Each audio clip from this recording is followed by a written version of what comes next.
Welcome to the 36th and 37th anniversary of the L. Ron Hubbard Presents Writers and Illustrators of the Future. To protect yourself and others, please wear your mask throughout the presentation. And for our thousands of internet viewers worldwide, we have gathered this evening at the Taglian Complex in Hollywood, California.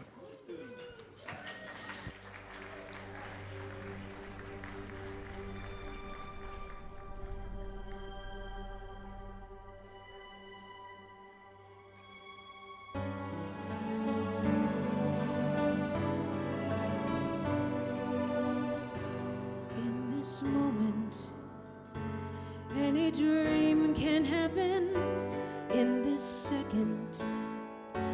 There's a chance to let it fly. If we try, there's nothing in our way.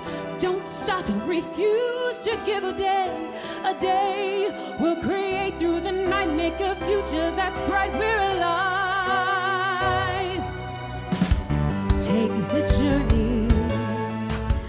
Fuel the fire in your heart, write the story, sing the song and play the part. With our love, we'll journey through the sky. With our love, never asking why. With our love, with our love, with our love, with our love, with our love, we'll never die.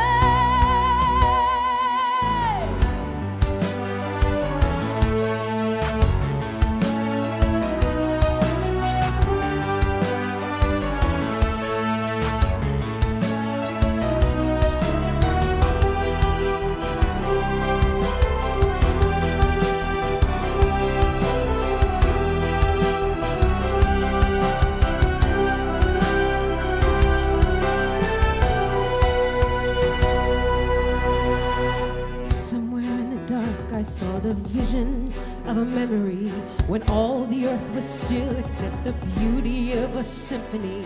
My life, my soul, my spirit now can fly. I'll take you with me. Come, let's soar beyond the sky. Dare to follow.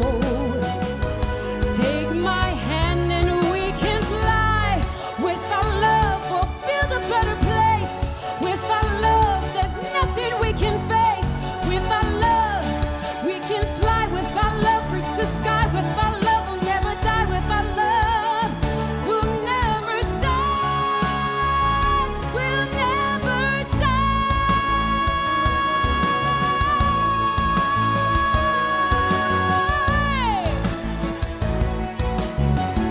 We'll never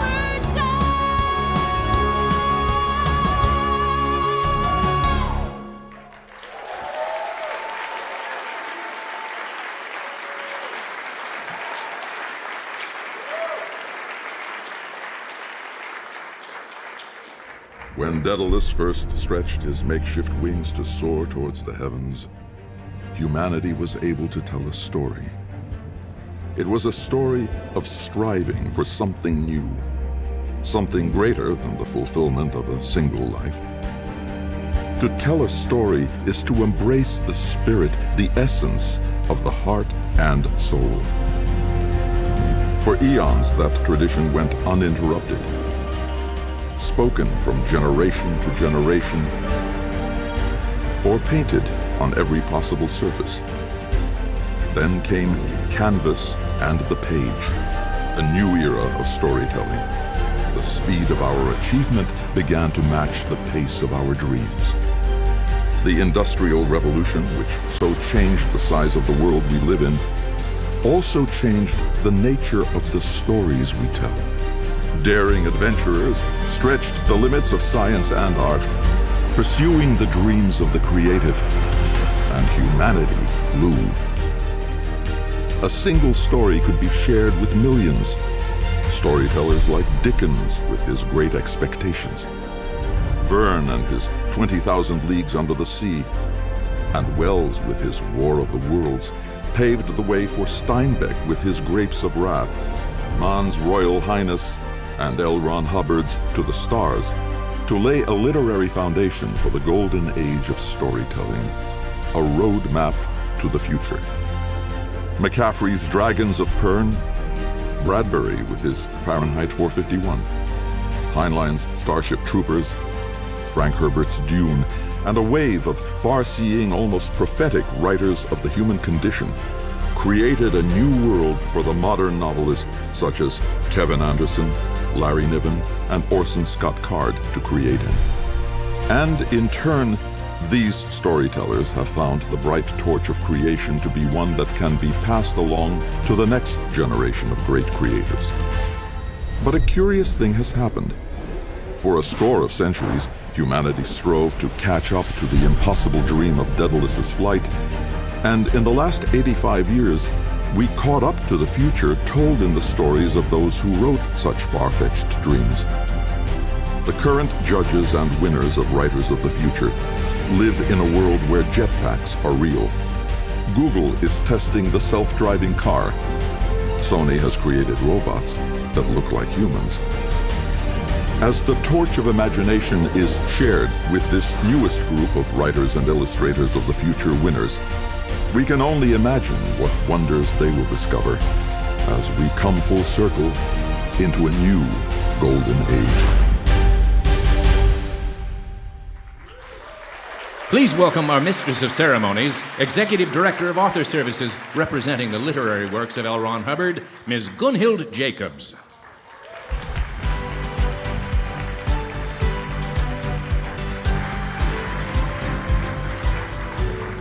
Thank you very much, and good evening. What a couple of years we've been through. But tonight, we are grateful that we can get together again, and this time for a double dose of magic, because we are honoring not 24, but 50 outstanding writer and illustrator winners selected by our all-star blue ribbon judges. So from all of us at Author Services and Galaxy Press, I want to welcome all of you to the 2021 celebration of science fiction and fantasy writing and art.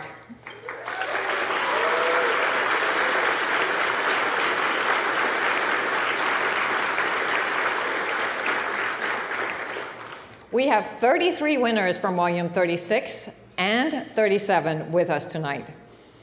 The balance of the awardees are not able to make it due to travel restrictions, or as in the case of K.D. Juliger, she just had a baby. They will all join us next year so they won't miss out on this life-changing experience. We are also honored to hear from Tony Weisskopf, publisher of Baen Books, as our keynote speaker. And as for the backbone of the contest, the judges, we have a recognition in store for them. More about that later. For now, I first want to welcome the judges who have braved it out here to Hollywood. That includes 4 new judges who joined our ranks in the past 2 years: Dan Dos Santos, Tom Wood, B. Jackson, our newest Illustrators of the Future judges, and S.M. Sterling for the Writers of the Future. Will all the incredibly talented and generous judges who are here with us tonight please stand to be acknowledged?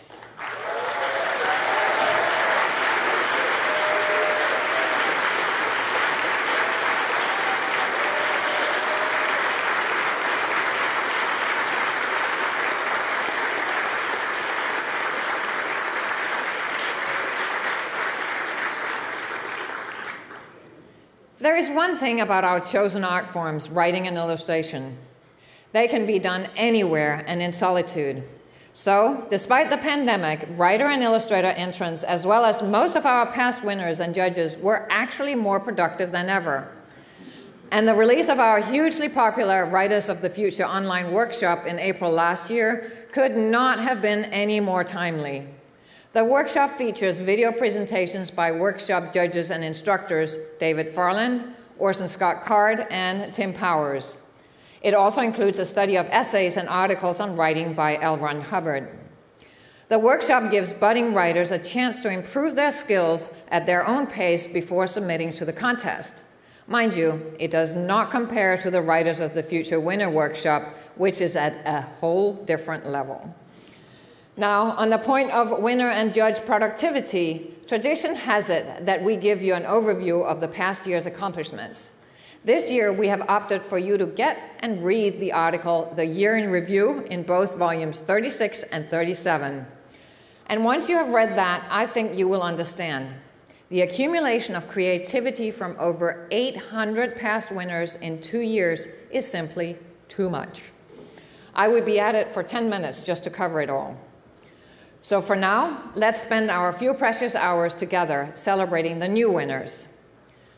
This year, we will release not one, but 2 Writers of the Future anthologies, volumes 36 and 37. While volume 36 was released online in 2020, it was never released at our own event, and the grand prize winners from that volume were never announced. And by the way, this was not our idea. The volume 36 winners did not want to know until we could meet here at the event.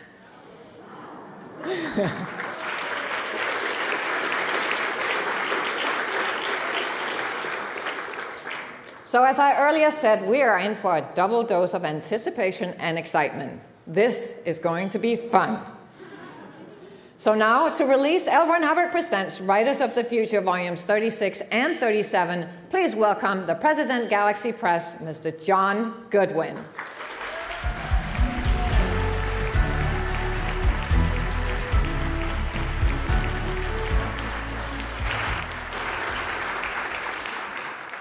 Thank you.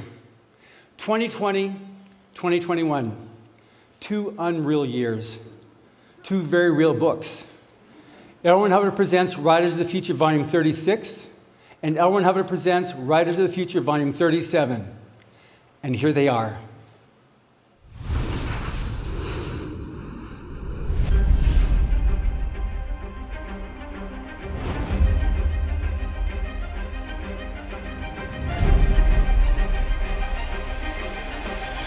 What you'll find in the Writers of the Future anthology is a sampling of some of the best and the finest new writers of our time.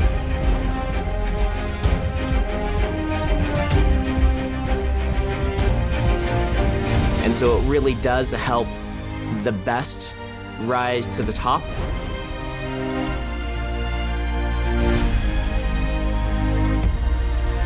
It's not specialized in very hard science fiction, fantasy, horror. It's a diverse mix of imaginative stories.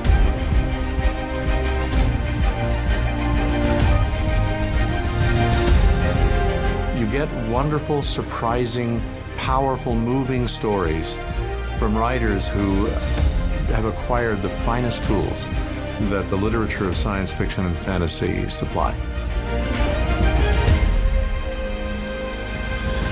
Great stories. Just read for the great stories. And the art, it's all good. This is the face of science fiction as it is today.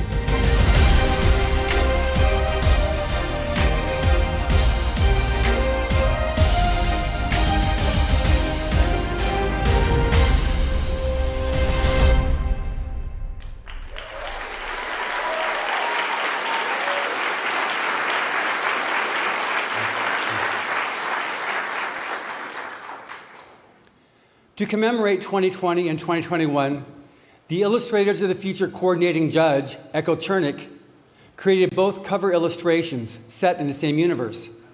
Her art inspired a story for each volume, both written by Jody Lynn Nye, called The Phoenix's Peace and The Phoenix's War, included in the anthologies.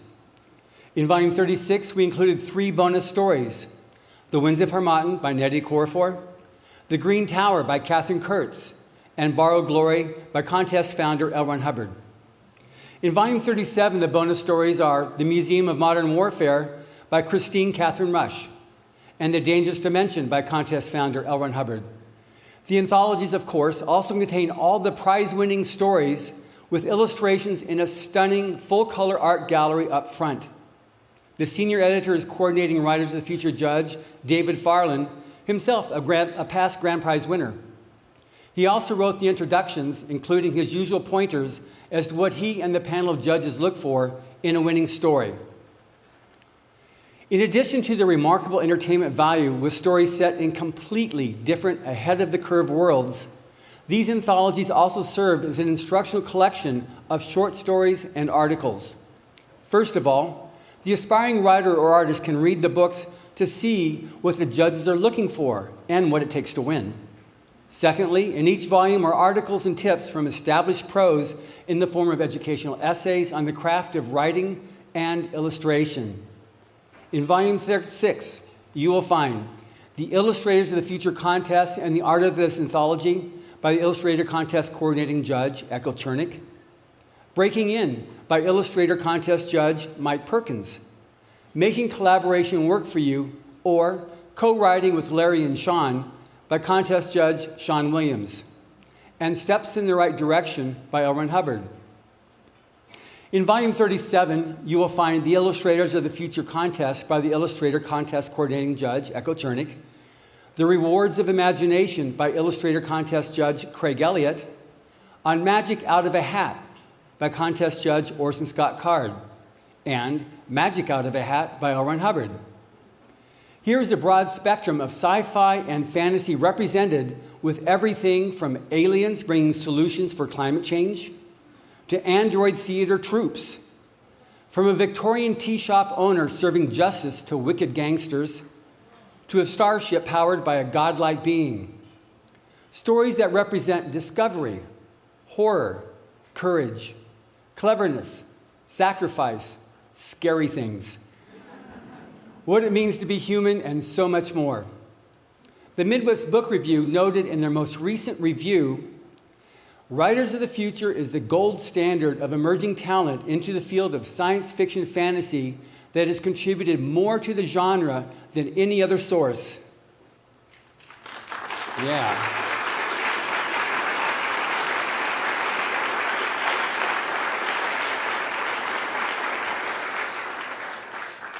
So get ready to be carried away to places no one has ever gone before. Discover the mesmerizing power of these new voices, the chosen ones, selected by today's best-selling science fiction and fantasy authors and artists. Volume 36 is already available wherever books are sold. Volume 37 releases this coming week in stores throughout the United States, Canada, Australia, the UK, and South Africa, and online in New Zealand and throughout Asia, Europe, Central, and South America. I hope you enjoyed this double shot of imagination as much as we enjoyed finding the talent.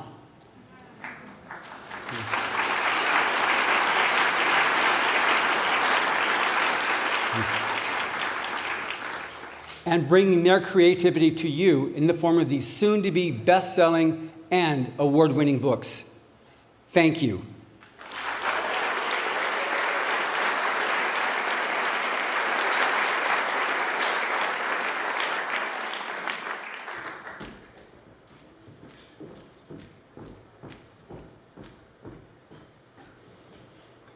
This year, we received 2 letters of recognition for the contest and our winners. The first one is from District 13 Los Angeles City Council member Mitch O'Farrell for the contest contribution to the arts. The second letter is from the California State Senator, District 24, Maria Elena Durazo, acknowledging the winners for their unique and insightful literary and artistic talents. So thank you to our esteemed representatives for these much appreciated recognitions.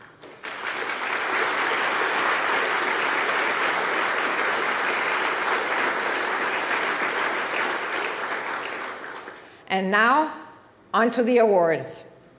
Each quarter, entrants from around the world submit their stories and illustrations to Los Angeles, where the coordinating judges select honorable mentions, silver honorable mentions, semifinalists, and finalists.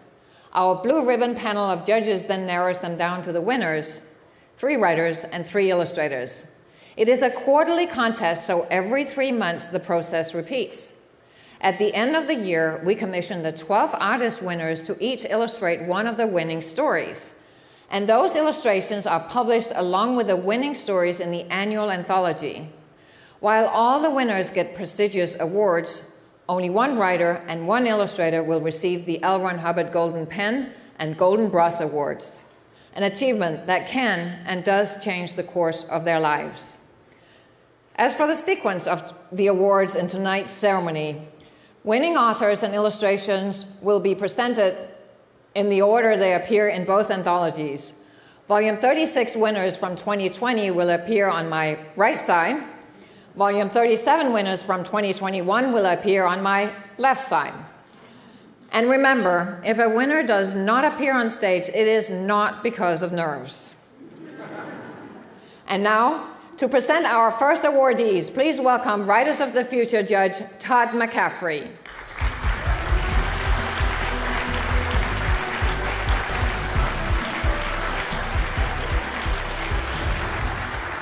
Chris Winspear from Australia is a first place winner from Volume 36 and a contestant for the Golden Pen Award with the story The Trade, where an alien visits the International Space Station to provide a potential solution to climate change, but for a price. The illustrator of The Trade is Arthur Bowling from the town of Devil's Lake, North Dakota. Volume 37 first place winner John M. Campbell from Denver, Colorado, wrote the story The Tiger and the Waif, where, after a devastating earthquake, a toy kitten crawls out of the rubble free at last. Deep in its programming, an urge demands to be fulfilled. The story was illustrated by Andre Mata from Portugal. Please congratulate them all.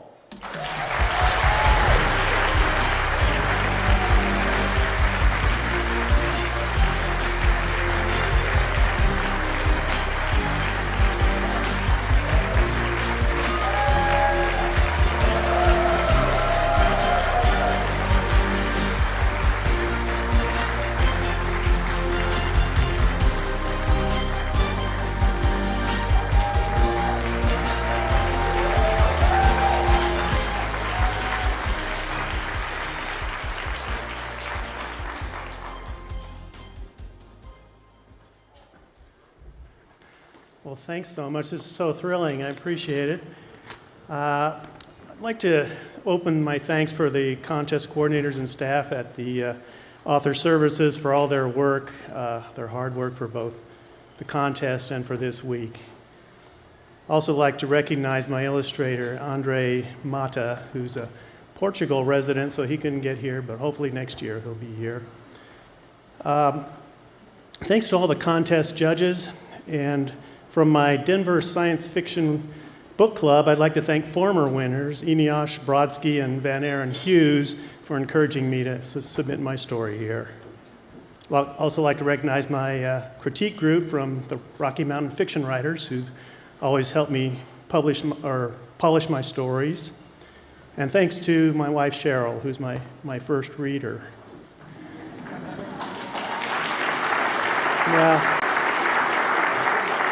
Now you're gonna see a wide range of authors and illustrators, a wide age range, including the youngest author that's ever been awarded here, and so I can see you looking at me and saying, "So how old is this guy, and how much of a future does he have?" Well, the Social Security Administration says they're betting that I'm going to be dead at 83 and a half. So doing the math, I think you're going to say, no, he's probably not going to make it that far. But I think there's hope, because this year science created a vaccine to stop the global pandemic in less than a year. So I'm thinking they've got 16 years to develop new vaccines that will kill whatever out there that's threatening my life. So I do have hope for the future, and I thank Writers of the Future for encouraging me in my quests. Thanks.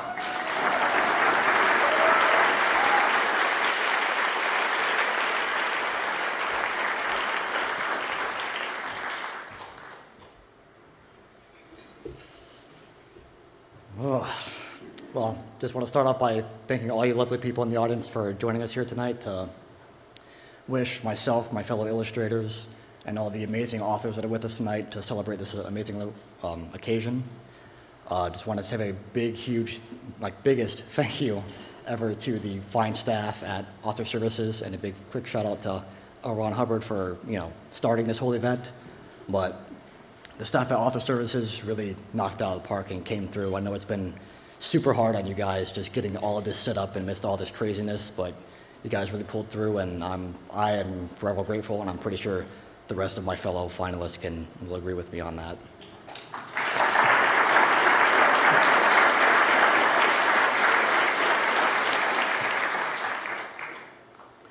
Just to get some quick thank yous out of the way, I got to give the biggest, most important thank you to my lovely and amazing parents that are with us in the audience tonight.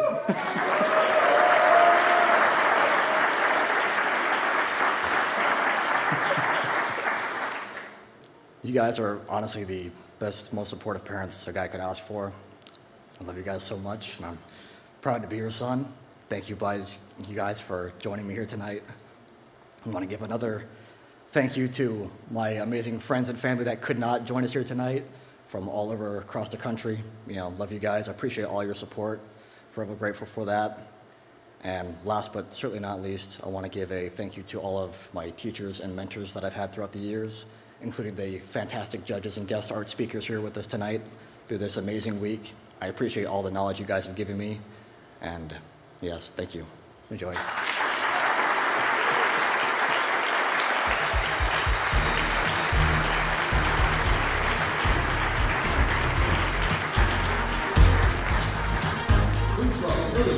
Future Coordinating Judge, Echo Chernick.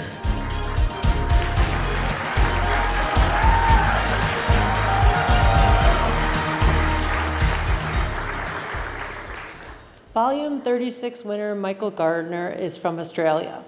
His story, Foundations, is about a universe where a house is how you live on, how you keep giving to those you love after you are gone, and it is not an easy thing to escape. The illustrator, Aidan Andrews, is from the beautiful Bayside town of Bellingham, Washington. Volume 37 first place winner Barbara Lund is from Draper, Utah. Her story, Sixers, is about a mysterious sixth censor who must use her talents to help 3 orphans on a journey across a devastated city to find her son. Will Knight, the illustrator of Sixers, is right here in Los Angeles. Please welcome them all to the stage.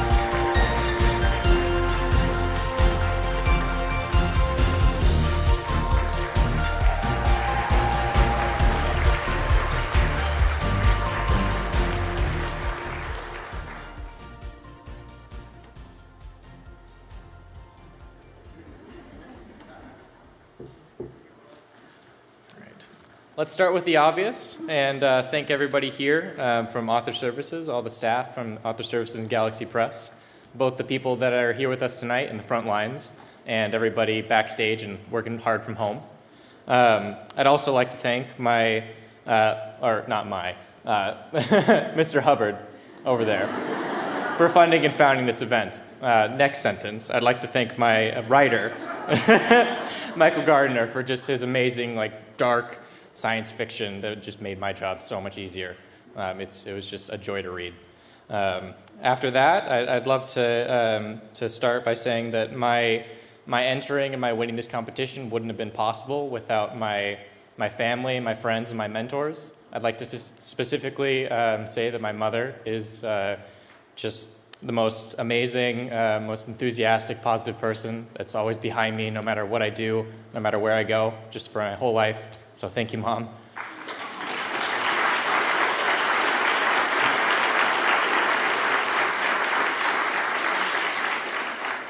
I'd like to also give a shout out to my art teacher, Katie Shanafelt, who helped me reintroduce art to my life and gave me just a career and something to aspire to.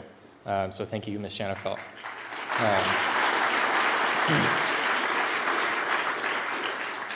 I'll end with a thank you to the judges. You've given me something that I didn't know that I needed so bad, which was a confidence in my work and a belief in myself. It's something intangible that I hope to keep with me for years to come. So thank you for that. And yeah, thank you, thank you, thank you.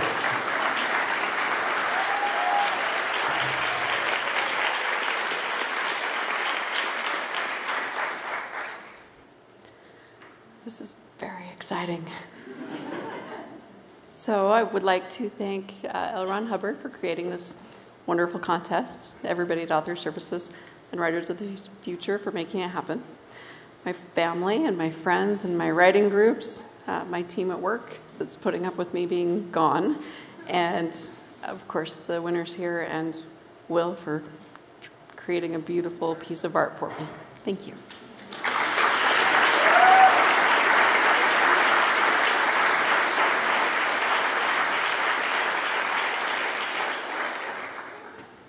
Yo, what's up, LA?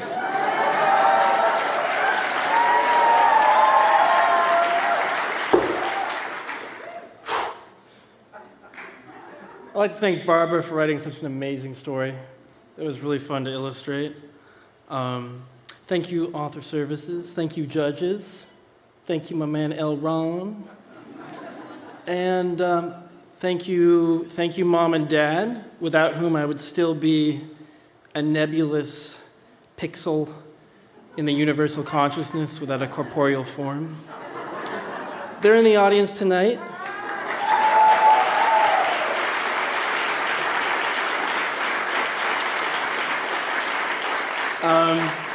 I'd also like to thank Sergio Cristofalo for actually modeling clothed this time for my piece. He's in the audience as well tonight.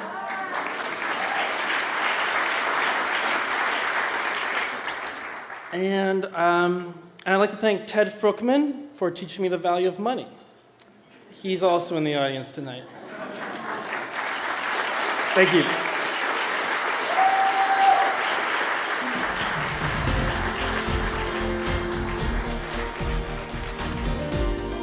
Please welcome Writers of the Future judge, Nancy Kress.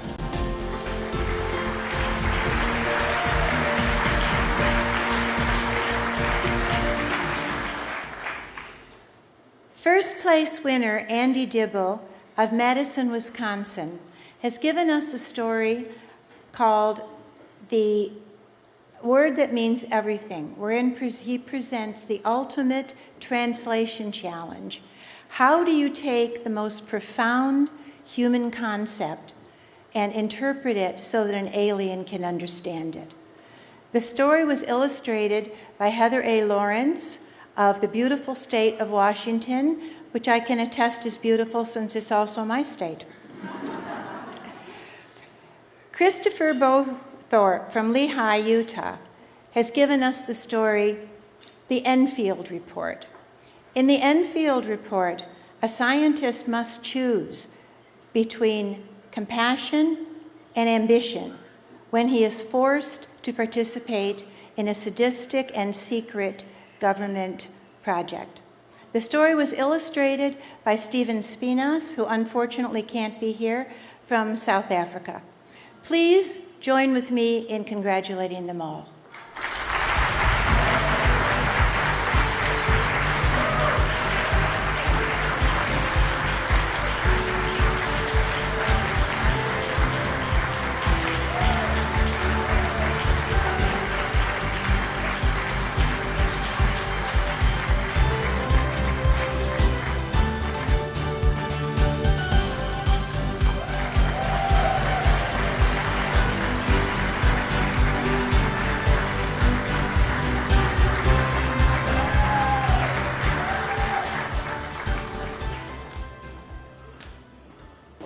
I think I'm going to need to find more room in my suitcase for this.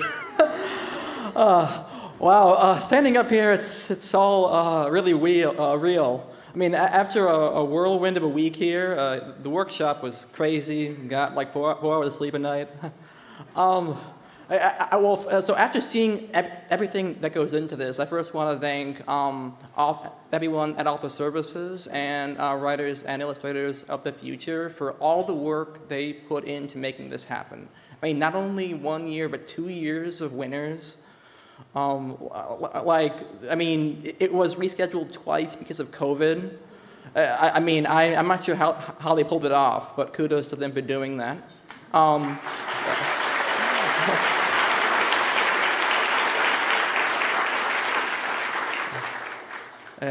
Thanks to L. Ron Hubbard for founding this and supporting it financially for 37 years and hopefully many, many more. Thanks to my parents, Nick and Mary Dibble, and my Aunt Mary, for their suggestions on my story. I wrote this story really early on in my writing career. It actually was the very first story I wrote that I actually planned to make money on. Yeah. Now I have the support of some great writing groups, the Toronto Science Fiction and Fantasy writing group, and a Speculative Technologies group based in Madison, Wisconsin. But back then, I was kind of, figuring it out. So thanks to them for their suggestions, because I might not be here otherwise. Thanks to Charlie Hallisey, an old Buddhist studies professor of mine, who I had, 8 years ago when I did my master's. He loved to tell stories. One weird little aside in class was the impetus for this story so many years later. So thanks to him. Thanks to the judges for really paying it forward. They're busy people. I'm honored to be on the receiving end of all they've done for us. And thanks, last but not least, to Heather Lawrence, who illustrated my story. Oh. Yeah. It's flattering to have someone just kind of poring over your work, thinking about the best way to realize it in a new medium. And I saw her illustration, and that brought out new potential for me in my own work. So thank you all.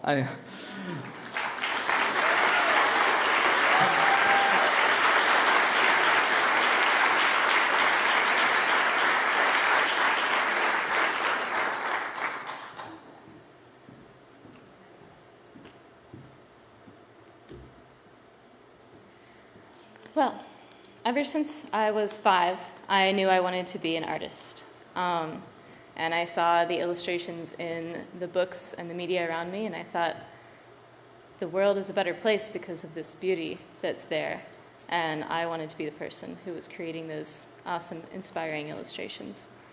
And that journey has led me to here, and I want to thank, of course, everybody who is responsible for putting me in this position. The parents and teachers, their encouragement growing up, I'd like to thank them for that. And of course, all my creative friends across my entire life, the ones growing up, the current ones, and the ones that I have made at this wonderful event this week. I'd like to thank my wife, Sarah Alves, of course, for her inspiration. I definitely would not be the artist I am today without her. I'd like to thank the Illustration Academy. They are an organization that really has helped me improve my picture-making capabilities.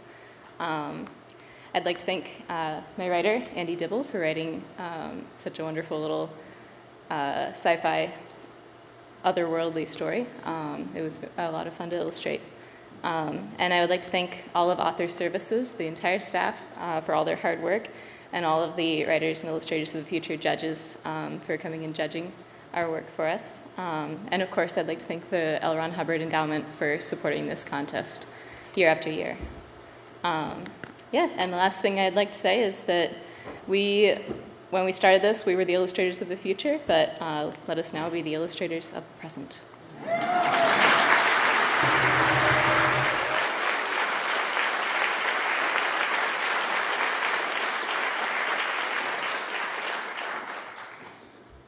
All right. Wow, this is tremendous. Lots of thank yous. Let's start out. My beautiful wife, Michelle, who's so supportive, even though she has no idea what I'm talking about at least half the time. Even if it's just wrangling 5 children and keeping them silent so that I can, pound the keyboard for a couple hours, she's magnificent. Speaking of my kids, my boys, Porter, Hudson, Oliver, and Franklin, and my little girl, Elsie. You guys help me remember what it's like to be young, and I love that. I draw so much inspiration from them. My grandma Johnson, my first reader, God bless her, she probably read some awful, awful stories. But look at me now. Let's see. My writers group, the League of Utah Writers chapter at large, so much support, so much confidence, and so much help polishing, the words that we write. Huge thank you to Brandon Sanderson, Dan Wells, Howard Taylor, and Mary Robinette Kowal, the Writing Excuses crew. If you haven't listened to their work on that podcast, they have inspired me and kept me motivated so many times as I'm driving around for my mind-numbing day job. That's a joke, but honestly, I would not be here. In fact, I wrote short stories and entered the contest based off of advice from one of their episodes. So, just a huge thank you. You've really done something remarkable for the writing community there. Last but certainly not least, the whole crew at Galaxy Press and Author Services. What an amazing production they've put on, and just so courteous and professional throughout the entire thing. I would be remiss if I didn't thank L. Ron Hubbard and his foundation. I think now more than ever, the world needs stories. They need stories for their ability to help others see the world through different eyes and to explore new ideas in a way that's not threatening and might help them make realizations. And I can't think of anyone who's done more to proliferate that ability than Mr. Hubbard and his foundation. So I'm just tremendously grateful. I'll never forget this. And of course, Stephen Spinas, who just did a tremendous piece of artwork. I was absolutely knocked to the floor when I saw that. But thank you, everyone.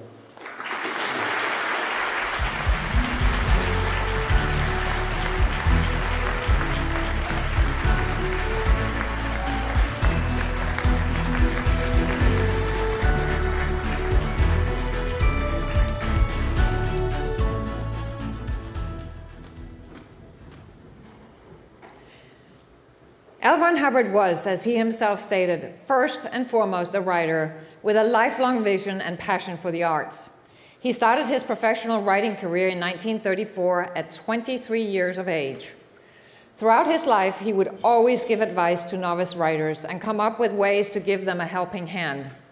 As a matter of fact, he launched his first writing competition, the Golden Pen Award, in 1940, the forerunner to the Writers of the Future contest as we know it today. Ron's tips would oftentimes go beyond the technical aspects of writing and art, covering such subjects as research, the business of writing, and how to deal with editors. He even covered what the very darkest enemy of creation is. And as for what that might be, hear it from himself in his own voice in this 1954 lecture excerpt.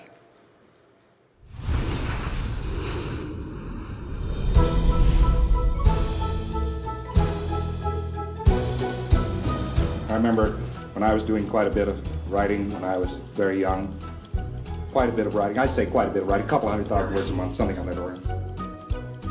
Everybody used to say to me all the time, what you ought to do is get in a routine. See, you ought to get in a routine. and you ought to work out your schedule. You see, in such a way that you write so many hours, you enjoy so many hours, you do this. Funny part of it was that once upon a time I fell for this. I decided the best time to go to work was 9 o'clock in the morning. So I did. I sat there. 10 o'clock, I was still sitting there. Noon, I was still sitting there. So I went out and got some lunch, thinking maybe that was the answer to the thing. I came back and sat down at the typewriter. I sat there. 5 o'clock was the time I decided to knock off, so I knocked off. I did this for a couple of weeks. And boy, did I have to work then to catch up on my production. Because it just plain hadn't worked out, that's all. Well, I, of course, probably didn't keep at it long enough. No, routine did not have very much to do with it. Whenever we get a set machine schedule and try to put it in against the field of the arts, we're really in trouble.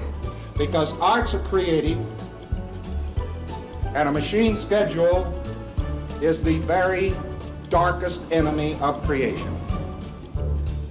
It's all got to go according to a preordained plan, and it's all going to be routinized and so forth. So, creativeness would include also the creation of time.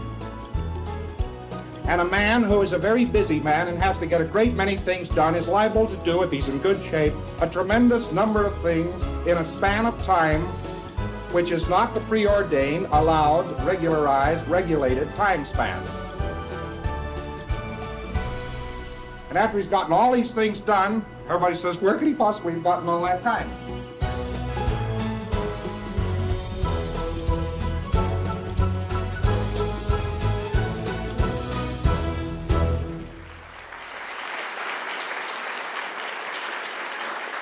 And now please welcome Writers of the Future judge, Dean Wesley Smith.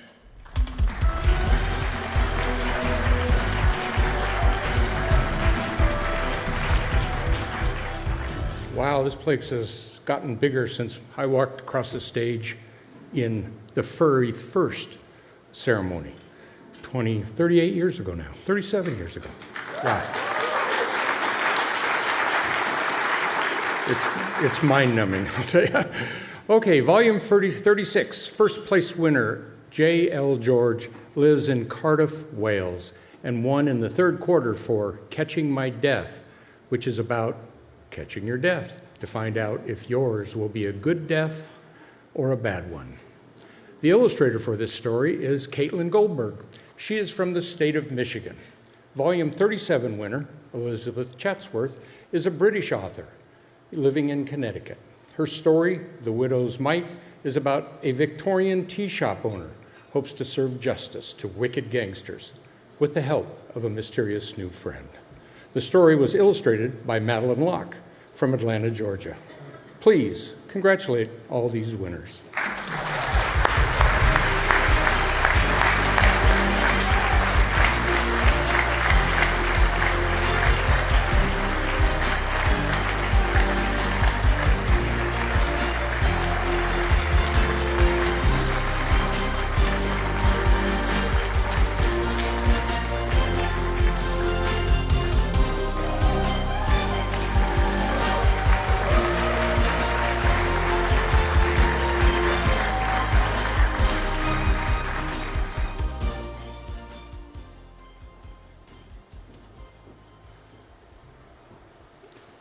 So first of all, I'd love to thank L. Ron Hubbard, Author Services, and all the judges for making this event possible and for putting their faith in me as an illustrator.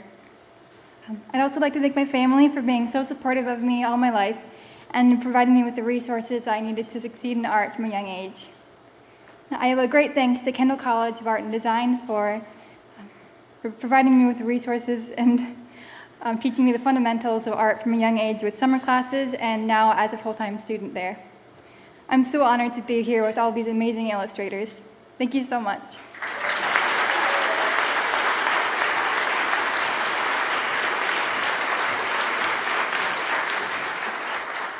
Hey, everybody. So, I actually got to know Joni through the DragonCon art show several years ago. And a couple of years ago, I turned around and bam, there she was, right? Right in my face. She gave me that look. Y'all know that look. And she goes, Madeline, why have I not seen your submission? Y'all, the woman is relentless. So clearly I did get my submission in, and I'm really glad that I did because I am so honored to be a part of this organization and this contest. I want to say a special thank you to L. Ron Hubbard for believing in the future of this genre when not too many people do. I want to say thank you to all the judges, mentors, Galaxy Press, and Author Services for giving so much of yourselves to us. And a special thank you to all of you that can't be here with us because we've heard all week about how much you want to be. So thank you for doing all the work and not being able to be here with us. And finally, I want to say a thank you to my best friend of over 20 years who has always been the fire behind me and has never let me give up. Thank you.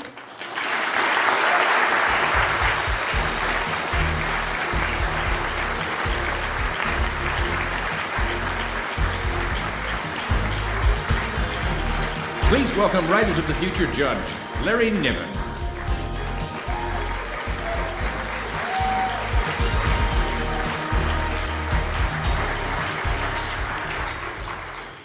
Good evening.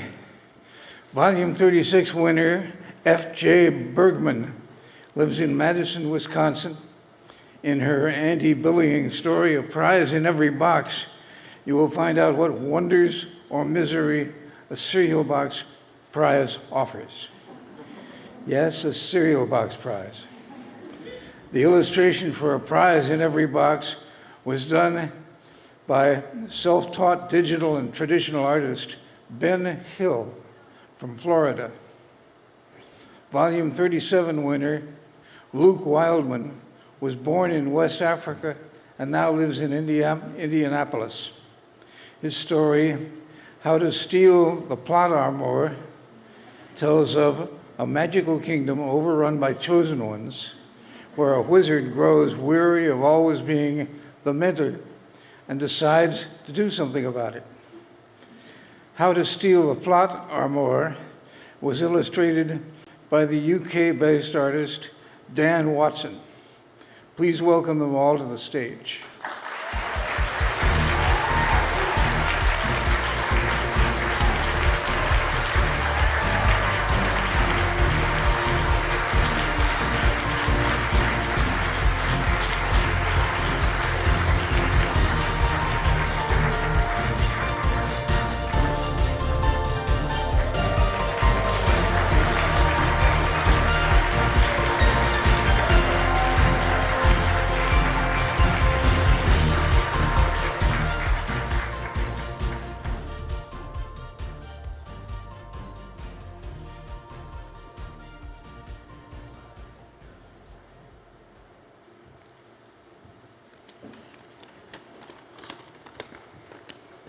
I'm very grateful to be here this week, as for all that's been provided by the people who make Writers of the Future possible prior to this week, especially the judges.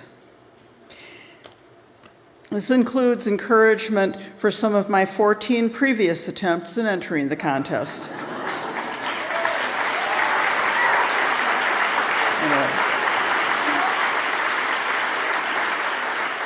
I owe profound thanks to critique groups with fellow writers, especially Speculative Technologies in Madison, Wisconsin, which Andy Dibble is also in, and to a stint at Viable Paradise, and a number of teachers. But most of all, I owe thanks to the speculative authors who wrote the books I so enjoy that exemplify what I hope to achieve. I only started writing speculative fiction in the last 20 years, but I've been reading their books since grade school. Thanks to Ben Hill for the wonderful illustration he did that went to the heart of my story. And I'm especially grateful to the guy who provided the funding for this fabulous contest and workshop, Elron.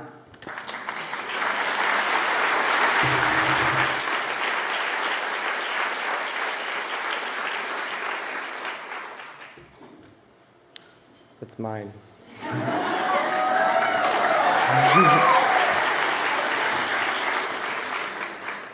First of all, thank you everybody who came out tonight and everybody who is there at home watching. You know, we appreciate it. Thanks for the support, guys. It means a lot. And a huge thanks to Mr. Hubbard for this contest and keeping it alive. It's amazing. Author Services, Galaxy Press, everybody there, thank you so much for all the hard work this week and just getting us all here safely and taking care of us. It's amazing. You guys are awesome. Please, it's just...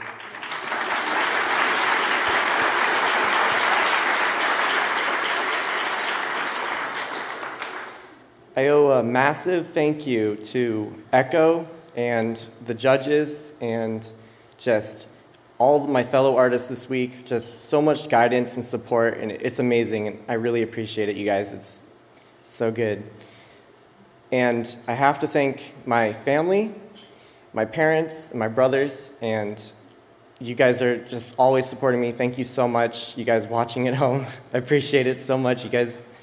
And Bruce Bernese for telling me about this contest and to enter. And that was just some amazing advice, and I'll always remember that. Thank you. And I have to say thank you to my school. They're just the most amazing teachers that I've had. Smart School, my mentors. Shout out to those guys, they know who they are. And my artist community that's come along with it, my art tribe, Rusty Skillet. And finally, thank you so much to my writers that I've had the pleasure of illustrating their stories, both for volumes 36 and 37. FJ and Elaine, thank you guys so much. Thank you.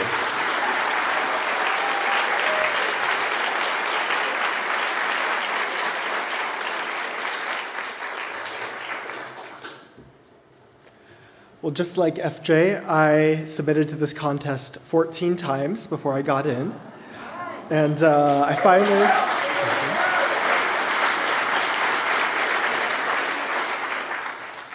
finally found my way up here, but there were a few rough years there.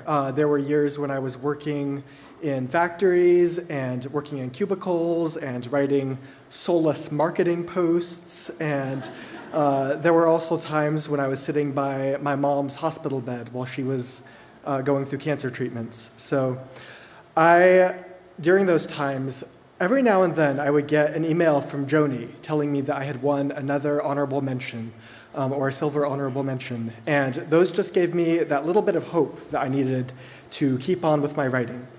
So a huge thank you to the whole team at Author Services and everyone who we met this week, as well as all of those who we have not gotten to meet, but we know you're all working so hard behind the scenes for this to happen. And a huge thanks to the literary estate for making this happen.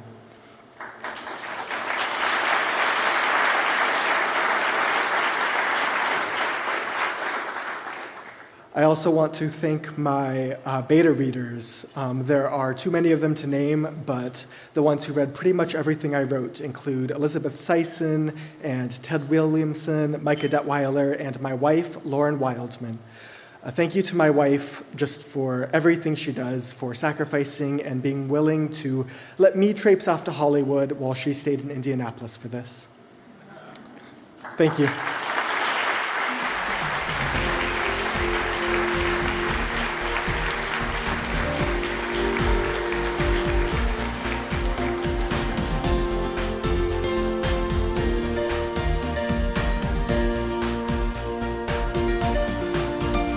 Please welcome Writers of the Future judges Kevin J. Anderson and Rebecca Mesta.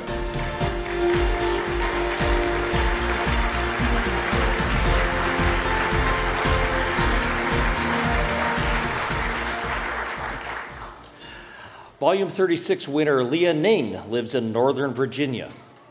Her story, Yellow and Pink, is not as uncomplicated as it sounds. It deals with an unusual question. How often would you reset time to save the love of your life? Illustrator Max Kavun has lived most of her life in Turkey. She is our first winner from that country.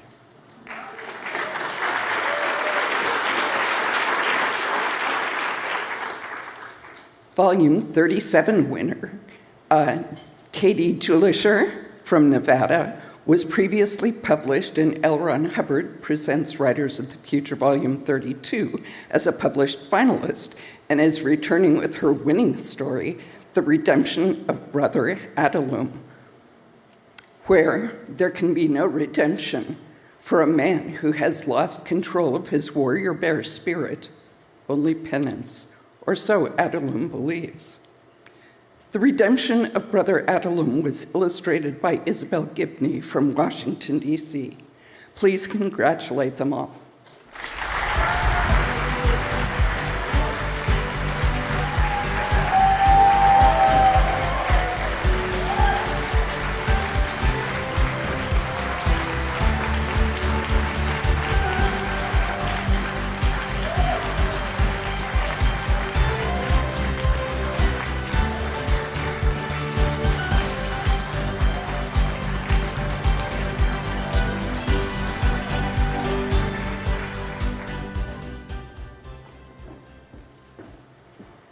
I did not trip over my dress. That was good.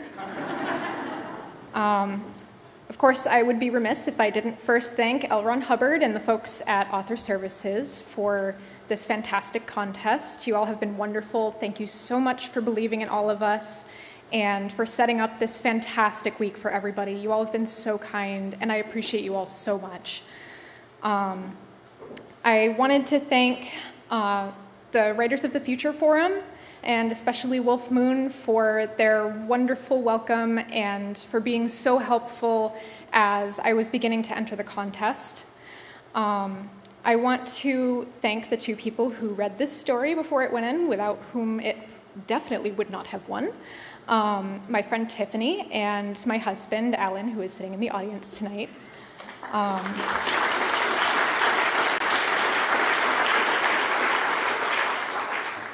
You have been so unflinchingly supportive of my writing, and I cannot possibly thank you enough for doing what you've done to make sure that I can do what I dream to do.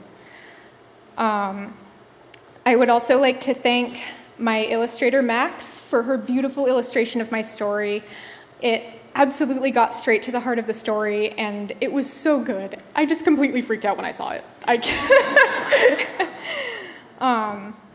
I would like to thank my writing group, The One Ring, for their support over the past couple of years while I've been waiting to get here, and for their unflinching honesty about my stories. And I want to thank my parents for their support as well. And finally, I would like to thank the judges for how incredibly wise and supportive they've been of the writers over the past week, and for how much they've been willing to give to us over the course of this week. Thank you so much.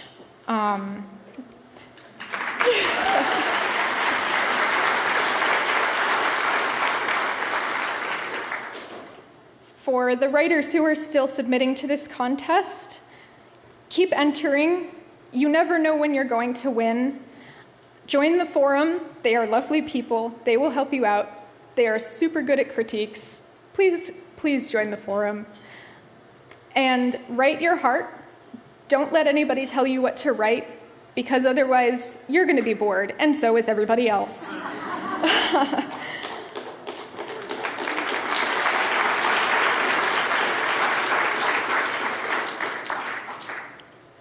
Finally, this workshop has been absolutely amazing. To my fellow winners, it has been so good to meet all of you, and I cannot wait to see where all of you are going to go. Thank you so much.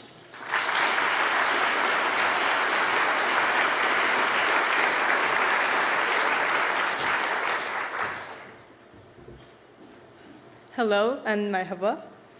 Dear judges, guests, winners, and of course, everyone else here and other services. I would like to say thank you for being here tonight, and also all your hard work that made this thing possible. Like, you see, I'm from Turkey, and from a small town in Turkey to LA, I cannot express how thankful I am, how grateful I am, but I'll give it my best shot.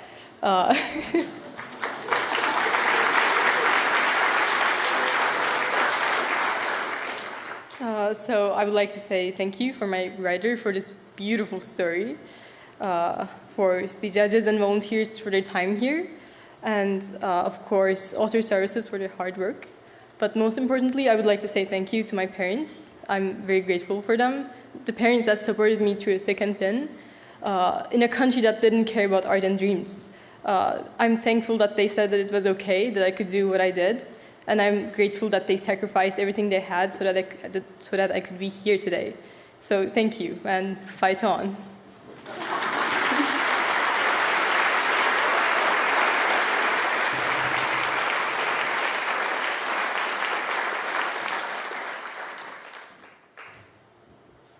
It has been such an amazing whirlwind of a week. I would firstly like to thank all the staff of Author Services and all the judges for the amount of time and energy they've put into the development of each contestant, and L. Ron Hubbard, without whom this contest would not exist. Most importantly, I would like to thank my writer, Katie Julicher, for creating an incredibly captivating but also challenging story to illustrate. I really enjoyed working on it. I'm very grateful to all the support that my teachers and mentors have given me throughout the years. They encouraged me to believe that a career in art was a possibility, even when I didn't believe in myself. And finally, I would like to thank my friends, the audience, and my family, who have not only posed for innumerable reference photos, but have also cheered me on since day one. I would not be here without your kindness and generosity. Thank you so much.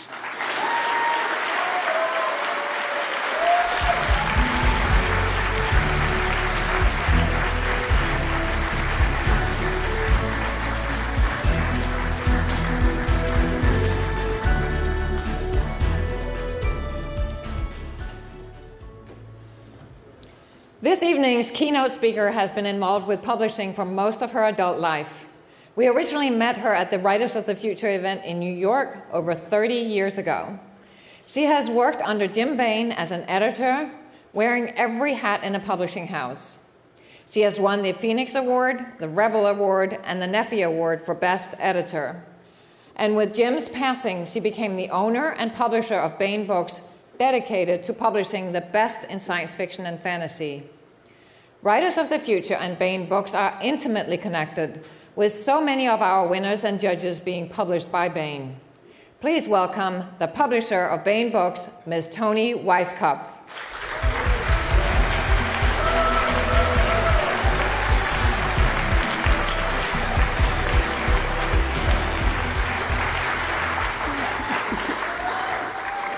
My people, it's so great to be here.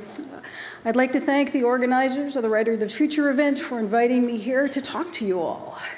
Is it not a lovely venue? Yeah. At workshops, I am notorious for asking writers what their theme is. So I will make it easy on you guys and give you the theme of my speech right up front. Since it is so likely that children will meet with cruel enemies, let them at least have heard of brave knights and heroic courage. Otherwise, you are making their destiny not brighter, but darker. C.S. Lewis said that, yes, yes.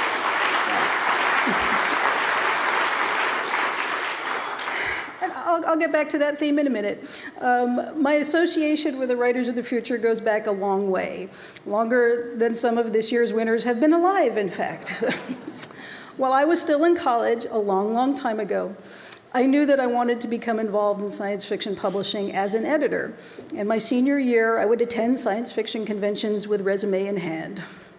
One of my good friends was A.J. Algis Budrys, the founding judge of Writers of the Future. Yeah.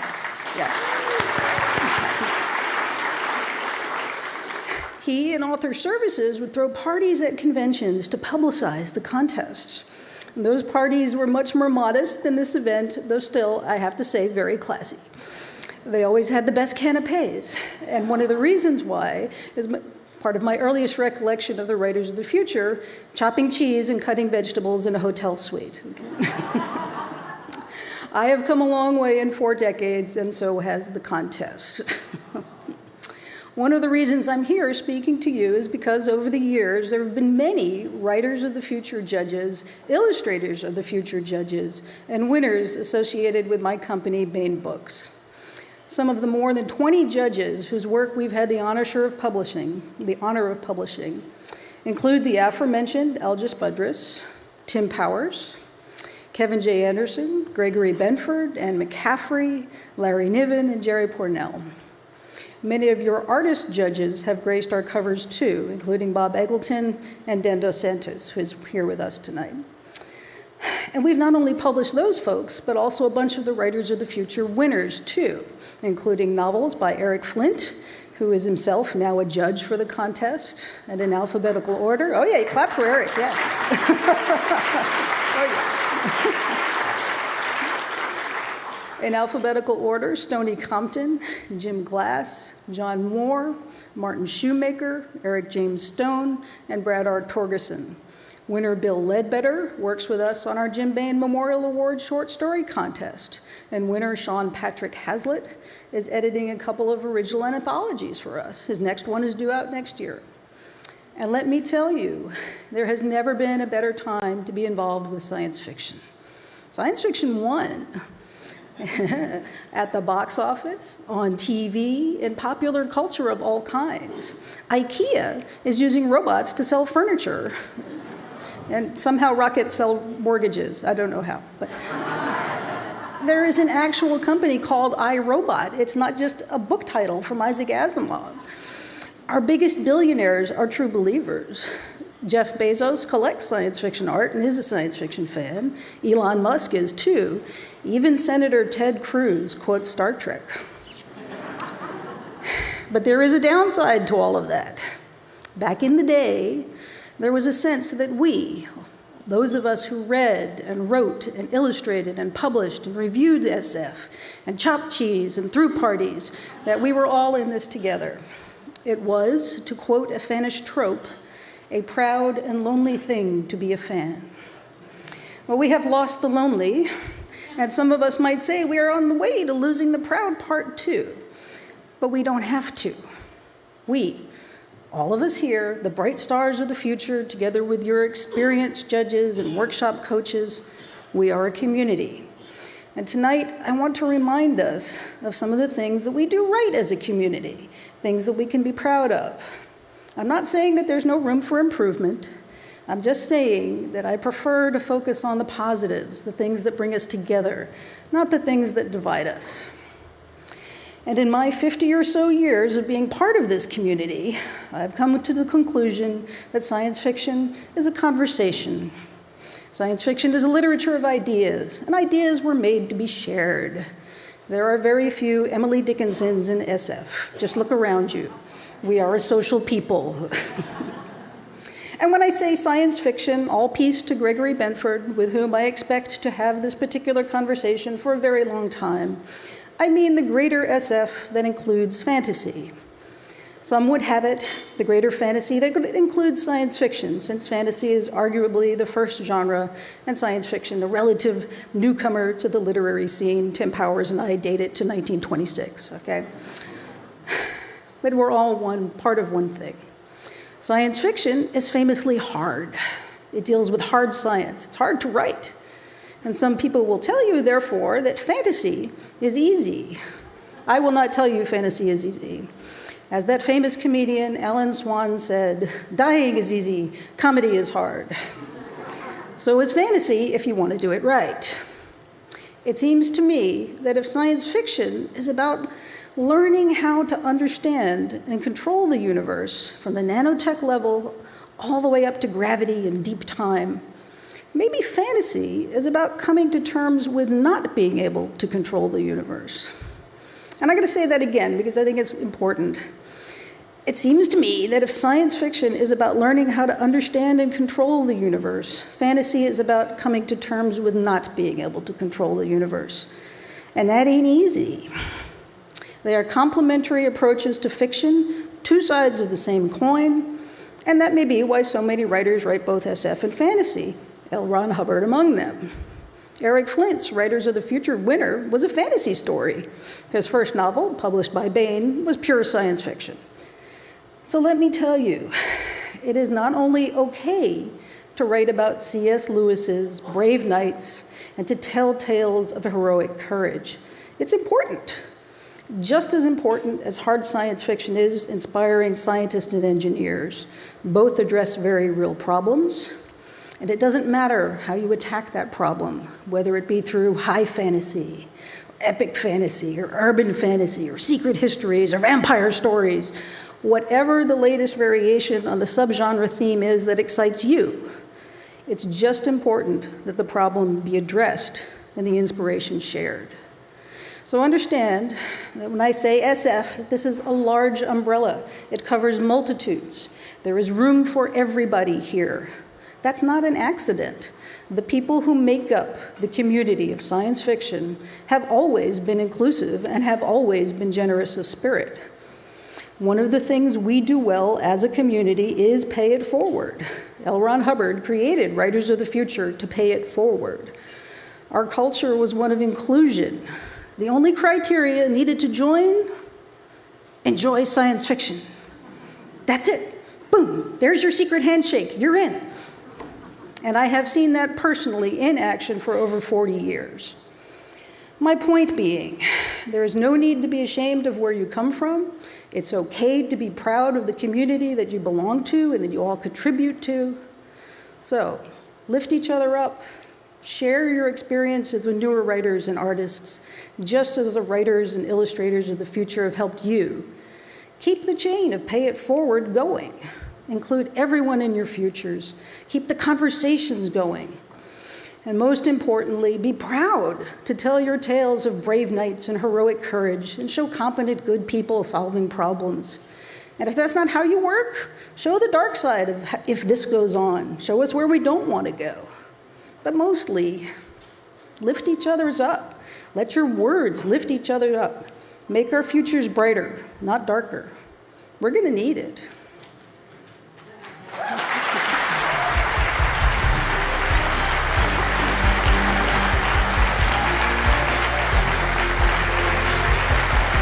Please welcome Illustrators of the Future Judge, Dan Los Santos.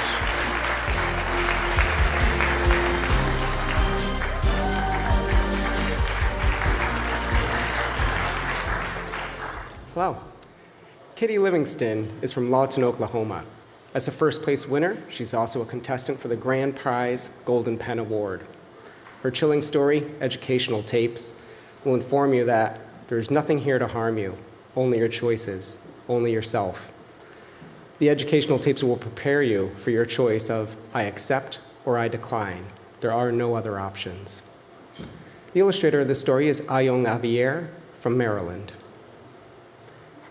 Ange Dockery is a Filipino-American author who wrote the story The Argentum, where the starship that brought mankind to its first colony among the stars was powered by a godlike being who now wants to know what it is to be human. The illustrator of the story is Rupam Grimure from New Delhi, India. Please welcome them to the stage.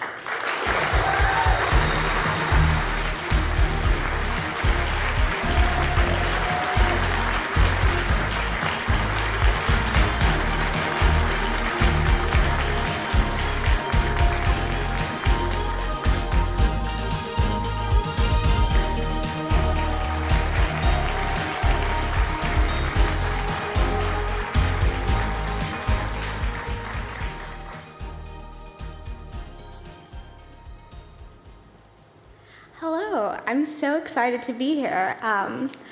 Unlike most of the contestants, I just arrived today, so I'm arriving with the full energy of everything going on, all the excitement. And I just want to say thank you so much to all of my fellow writers and illustrators who have made me feel so welcome, even though I just got here a few hours ago. Obviously, I want to say thank you to the wonderful people at Author Services, and the wonderful people who put this on for the L. Ron Hubbard Foundation, who keeps this going. Thank you so much for the opportunity. My parents are also here, as well as my little sister. Thank you for coming out and supporting me.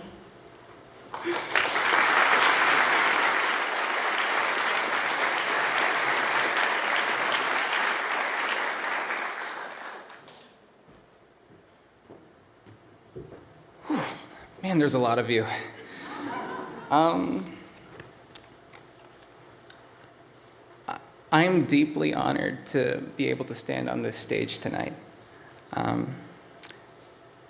This still hasn't really hit me yet. It's kind of mind-blowing for me. So I'm trying to still process it. I'm very grateful to be a part of this contest and to be able to meet all of these wonderful writers and illustrators as well. I would like to say thanks to everyone that could make this event possible. I thank L. Ron Hubbard I thank the people in author services. And I would like to say thank you to all of the judges here today. I also extend my warmest regards to all those who couldn't be here tonight. And I would like to just say thank you to my family for supporting me for so long. If not for them, I would not continue to be an illustrator. If not for them, I wouldn't be able to stand on this stage. So thank you very much.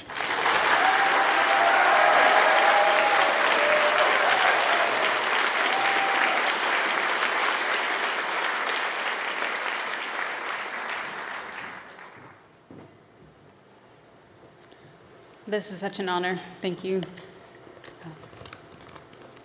Now, I'm so honored to have been chosen for this award and to be a part of this opportunity. Thank you to L. Ron Hubbard and the judges and all the tireless employees and volunteers at Writers and Illustrators of the Future for making this possible. You know, this is an amazing thing, bringing all these new writers and illustrators together.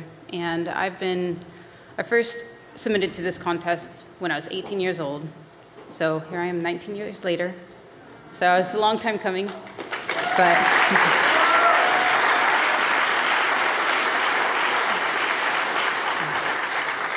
this has been an unforgettable experience. Thank you to my illustrator, Rupam, for his amazing artwork. You know, when I heard that I won the contest, I smiled and I grinned really big, but when I saw Rupam's vision of my work, I cried. So I wish he could have been here to celebrate with us. I want to thank my writing group in Dallas, the Dallas Future Classics, and Bill Ledbetter for their mentorship and for mercilessly telling me to cut my story down to a readable length. And I want to thank my Austin Writers group, Susan and the Beavers, for challenging me to write something weirder than Natsu's phone games, and for keeping me sane during the pandemic. So I love you guys. And last but not least, I have to thank my family, to my husband Joseph and my mom Agnes and my daughter Isla for coming with me to support me during this long week, and my in-laws Debbie and Martin for holding the fort down at home, my sisters for always encouraging me and being my best friends, and my dad who got me my first library card and watched late night sci-fi movies with me and introduced me to the genre. You know, my writing comes from a place of love, and my family provides that foundation of love that inspires every word I write. So I love you and I thank you, everybody.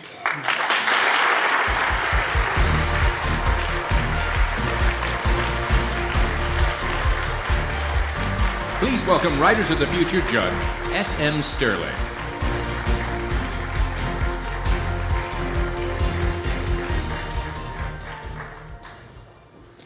Volume 36 winner David A. Ellison from Los Angeles wrote the story Trading Ghosts, about what would you do if air was taken from you but you couldn't die. The illustrator for Trading Ghosts is Mason Maddock from Tehran, Iran. Volume 73 first place winner Trent Walters lives in Springfield, Missouri. His story Soul Paper tells how a young girl's grandfather taught her how to create music from the soul, but does it come at too high a price? Soul Paper is illustrated by Mariah Salinas from Orlando, Florida. Please welcome them to the stage.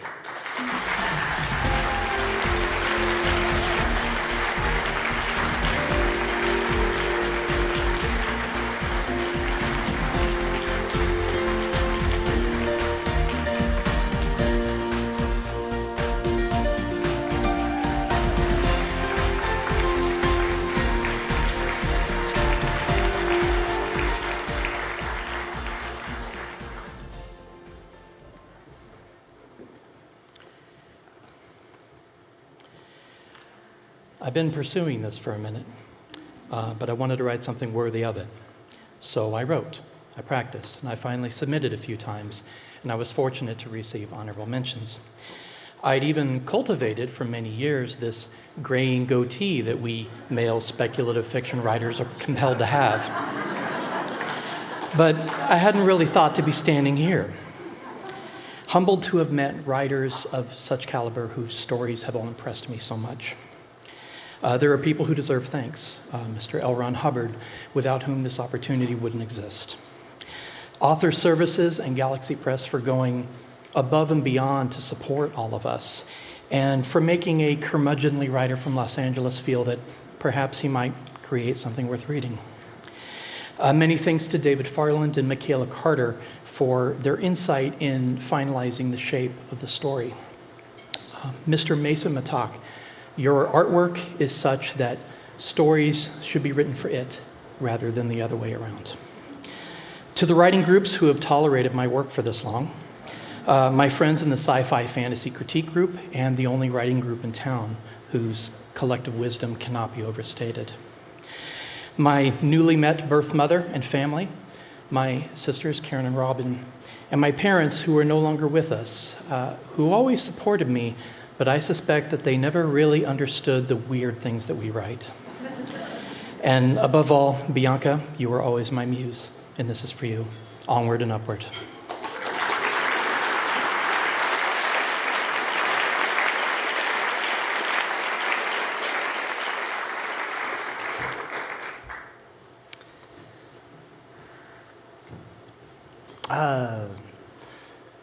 I feel a little envious about the people that only submitted for 19 years. I was submitting in the 90s, so.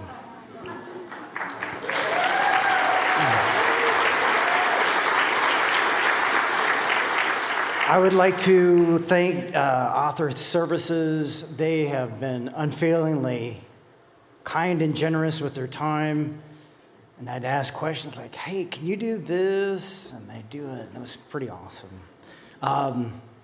Thank L. Ron Hubbard for his advice, his stories, and this awesome platform to launch new writers out into the world. I want to thank the judges for their guidance and generosity. Mariah for an awesome illustration. Not only captured the story, but she put herself into it, her own vision. I thought that was incredible. I want to thank Nancy Kress for urging us to begin with a splash, Tim Power for flipping stories on their head, whether they should be or not. Robert J. Sawyer for cutting the really boring stuff. Dean Wesley Smith for his work ethic. Dave Wolverton for his concept of resonance. And I want to thank my parents for loving me.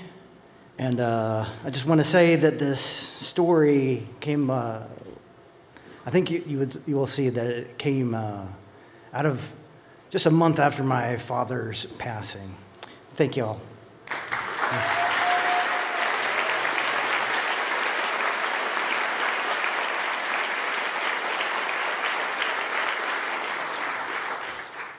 That's heavy. Okay. I didn't know we were supposed to write speeches, so I'm just gonna wing it.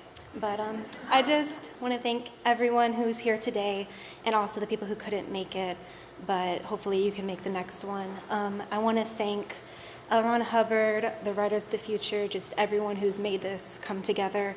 And the biggest person I think I want to thank is my best friend, Soraya, who is watching at home right now. Hey! But she's one of my biggest inspirations. She's also my biggest critic. So every single phase of this artwork, she has had a word in it. So thank you for that, girl. Thank you so much, Trent, for writing an amazing story. It touched my heart. I read it at least 1 million times. I love it. It's so good. And I want to thank my grandmother as well.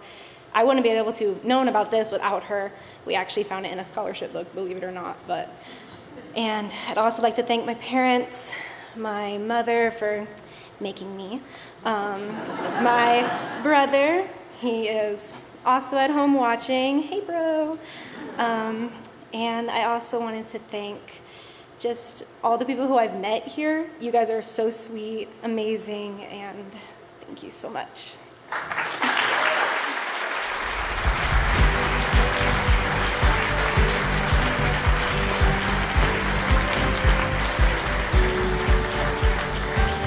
Please welcome Illustrators of the Future Judge, Tom Wood.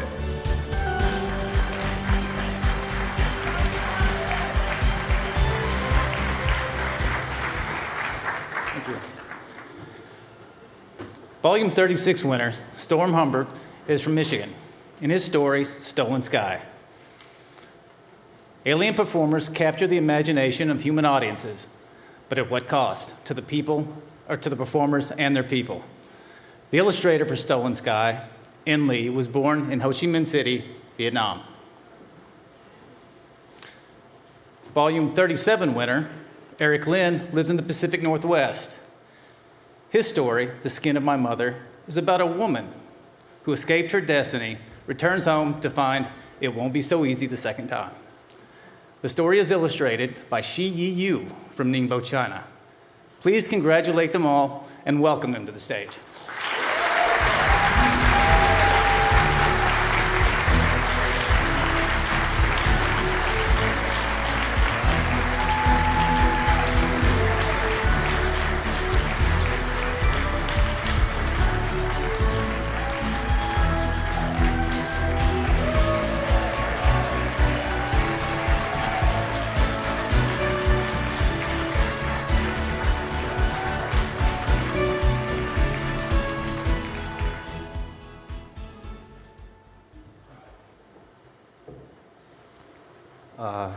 Wow. I want to start out by thanking the Writers of the Future contest and everyone who makes that possible, from Author Services to Galaxy Press, Slush Readers, everyone who's been working so hard to make this work for us all week. It's been amazing. I want to thank L. Ron Hubbard for endowing this contest and making this tremendous opportunity possible for all of us. This contest is amazing because it provides validation in a business that is so full of rejection, and that's really special. Nothing does what this contest does, so everyone that works for it is doing something irreplaceable for the community. I want to thank my mom and dad for always teaching me to chase my passions and pursue them and not give up. I want to thank my amazing fiance Casey, for fully supporting me as I chase my dreams. It's incredibly valuable, and I wouldn't be here without her. I want to thank my readers and my friends, Bill, Peter, Luke, and my brother Colt. I want to thank the judges and instructors.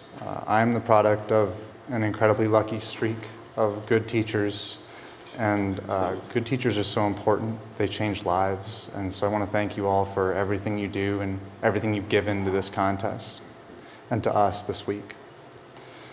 I'm honored to be a part of this group of incredibly talented writers and illustrators, and I'm excited to see how we carry forward and shape the future of the genres that we love. And I guess I want to encourage anyone watching who wants to be a writer, who wants to do this, to submit. Use the contest as a tool, as inspiration. Let it keep you moving. Let it give you a target to keep striving for, because we need that. And that's another special thing this contest does. Thank you.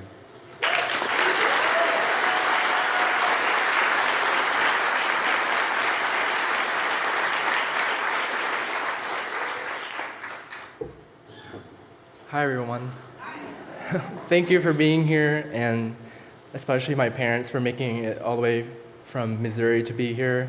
They're over there with my cousins as well.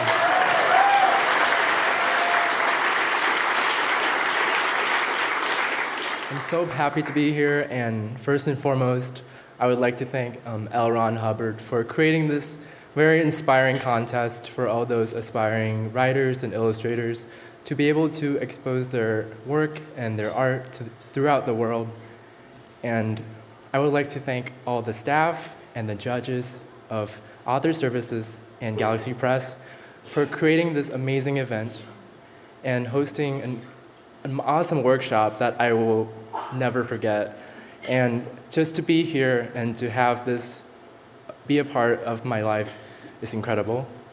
And I would like to thank my friends and my family for all their support, my teachers and my mentors for their guidance through my journey as an illustrator. And I would like to thank, most importantly of all, my parents. My parents and I came from Vietnam in 2007. And coming here, it was very hard for me to acclimate because I did not know any English. And the only thing that I could use to express my emotions and my creativity was to draw. And throughout the past 14 years, my parents have always been there to support my hobby. And as that hobby turned into a passion, they've always been there to encourage me to go after my dreams and go after my goals, because the reason they moved here was for me to have a chance at a better life, and I cannot thank them enough for that. And I'm just so grateful to be here in front of all of you and to be a part of this incredible event. Thank you.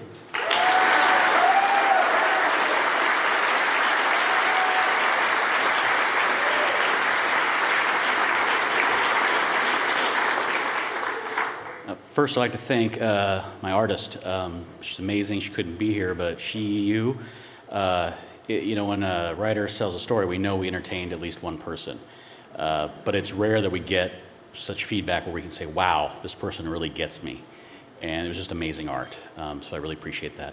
I'd like to thank writers and illustrators of the future, both the people we interacted with all week long and those that couldn't make it here. It is amazing. This is just a stunning event all around. Over the top, even though I'd heard all about it for so long, words cannot describe how great it's been.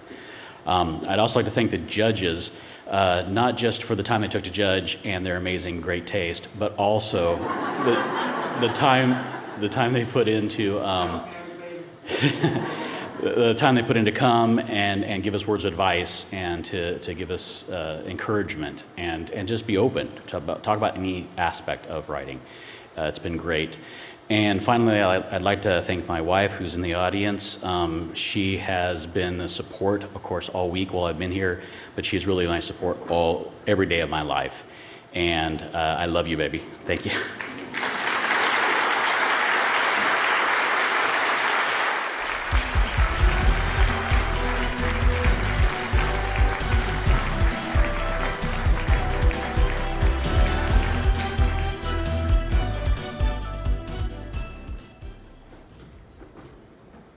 This past year, we lost a key cornerstone in our judges panel and a legend in the world of science fiction and fantasy, Mike Resnick.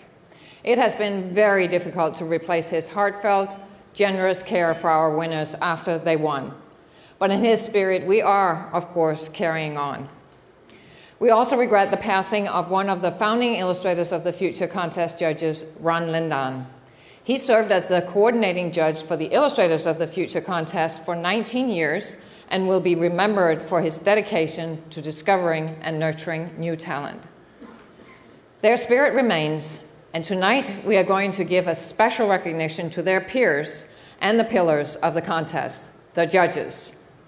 The original panel of writer judges were personally selected by L. Ron Hubbard when he founded the Writers of the Future contest in 1983.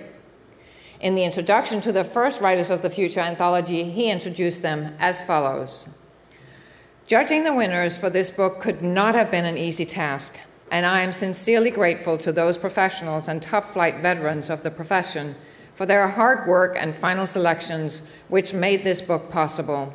Gregory Benford, Algis Budrys, Stephen Golden, C.L. Moore, Robert Silverberg, Theodore Sturgeon, Jack Williamson, Roger Selazny. My special thanks also goes to Algis Budrys for the invaluable work he did in editing and putting together this book.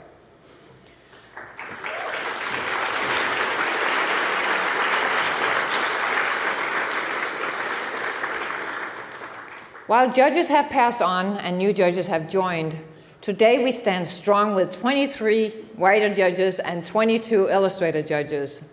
Judges who freely give their time and hard-won experience to the novice writers and artists.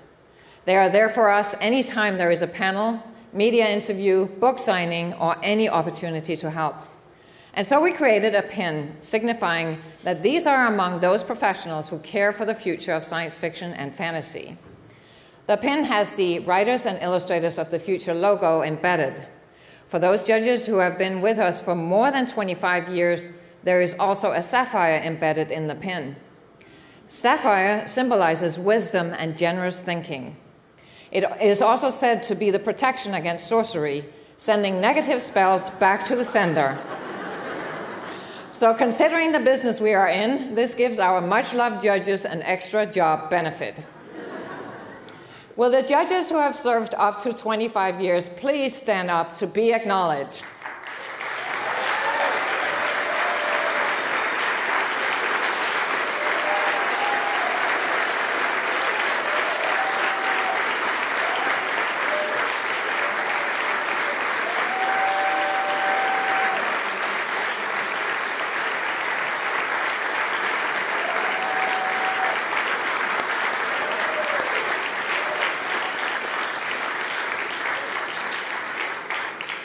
Now for the rest of judges who are here and who have each served an impressive 25 years or more, they have received the sapphire embedded pin. They are, and please hold your applause until all names have been called, Laura Fries-Baraha, Kevin J. Anderson, Tim Powers, David Farland, and Larry Niven. And not with us tonight are Orson Scott Card, Bob Eggleton, and founding judges Gregory Benford and Robert Silverberg. In recognition of your long-standing support of L. Ron Hubbard's Writers and Illustrators of the Future contest, will those who have served over 25 years please stand up to be acknowledged?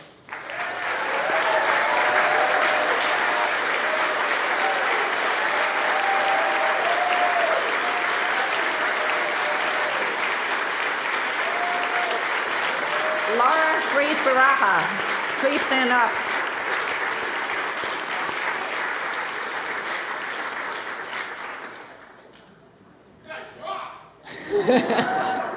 You guys rock.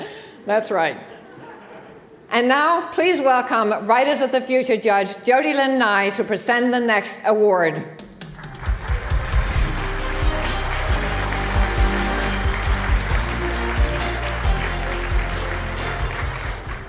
Volume 36 author Zach B. lives in the Washington, D.C. area. His story, As Able the Heir, is about a landmine decommission expert who struggles to connect with his non-human partner in the midst of an endless war. The illustrator of the story, Brock Aguirre, lives in Sammamish, Washington. Volume 37 author Sarah Fox lives in Marietta, Georgia, not far from where I live. Their story, Death of a Time Traveler, tells where time runs in a circle, beginning where it ends, but father has always been out of sync. Jennifer Bruce lives in Detroit, Michigan, and is the illustrator of the story, Death of a Time Traveler. Please welcome them to the stage.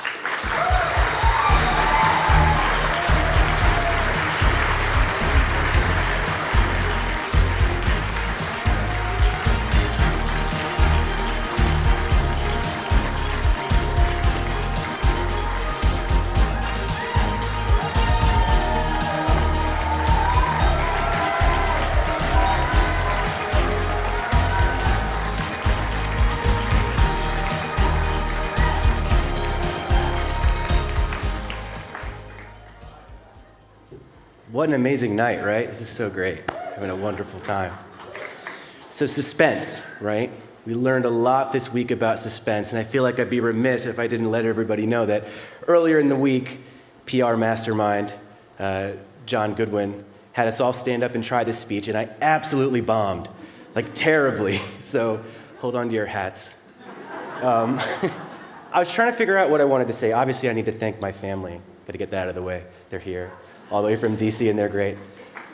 Yes, yeah. I was trying to figure out what I wanted to say about this program because it's just, or this contest, because it's just so big and amazing. And I was thinking back and thinking, what was L. Ron Hubbard's point here? And the word that keeps coming up as I think about it is motivation. I wanted to motivate the writers of the future, and now the illustrators of the future, to actually become those writers, right? And I felt that all week. And actually, I felt it before this week started. I felt it before I even ever submitted one time, right?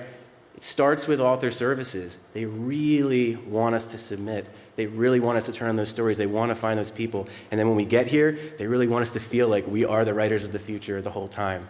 They do an amazing job all week. It's never stopping. I don't think it's going to stop when we leave. Right, Jody? It's going to keep going. Yeah. And then there's the judges who give their time to us to help us understand that we can do it, to motivate us, right? Jody Lynn and I said we could do it.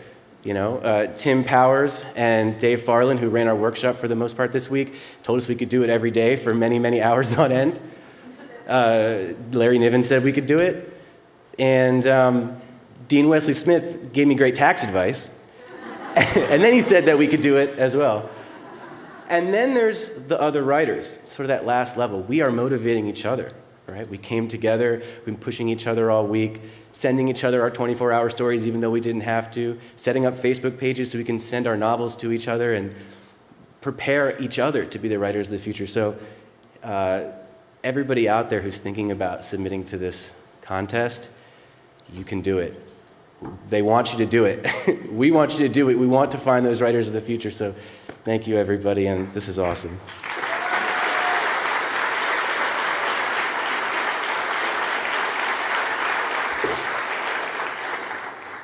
First, I have so much gratitude to Author Services for coordinating this event and getting all this together, all the people that are here tonight and the people that couldn't make it. I know that you've been working tirelessly to get us here, and I'm so grateful. And everybody here looks fantastic, by the way. It's awesome. Most gratitude goes to my parents, probably, because, I mean, you know, for just raising me right, even though I was a crazy kid. And the amount of opportunity that they've created for me is everything, you know? Like, I might have made the sculpture, but they bought the clay, so it's kind of how it works.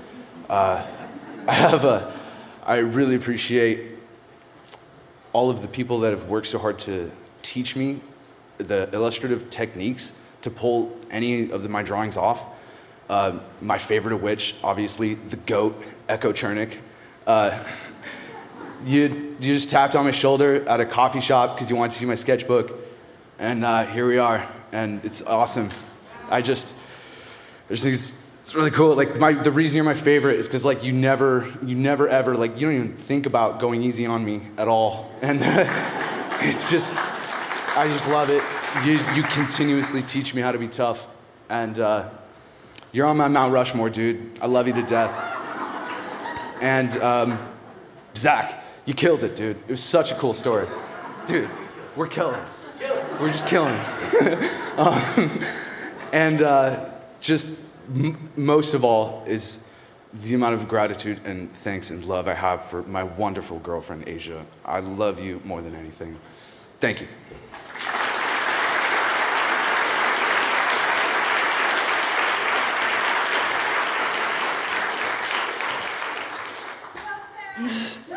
Mine's just very short because I don't like being on stage, but thank you very much.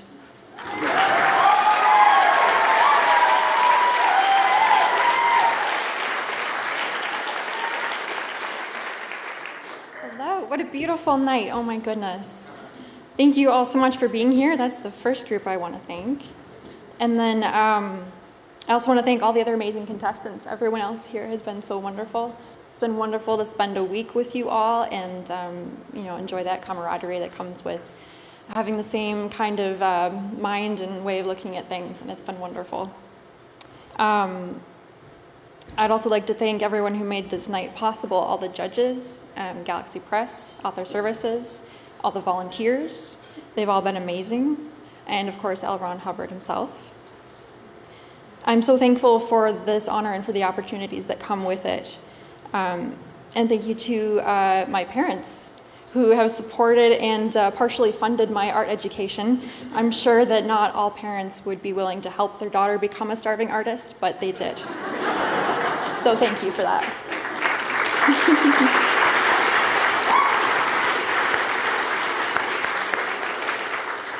And then I'd like to thank the College for Creative Studies in Detroit, Michigan for that education. They were amazing, and I would not be the artist I am today without them. Most notably, Kirby Fagan, who stood here before me. Thank you, Kirby.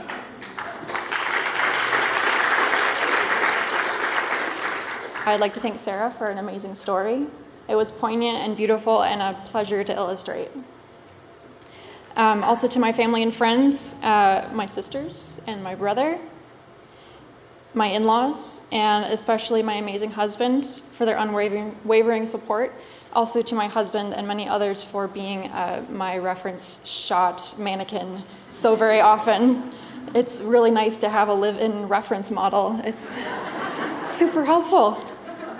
And of course, I can't stop without thanking my creator who made me who I am. And I wouldn't choose another career for the world. This is wonderful. Thank you.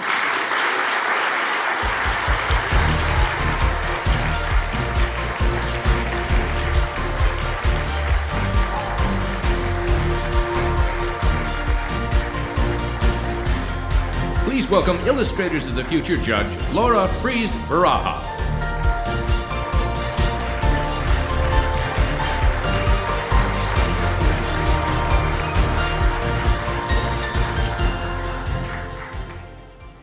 Good evening.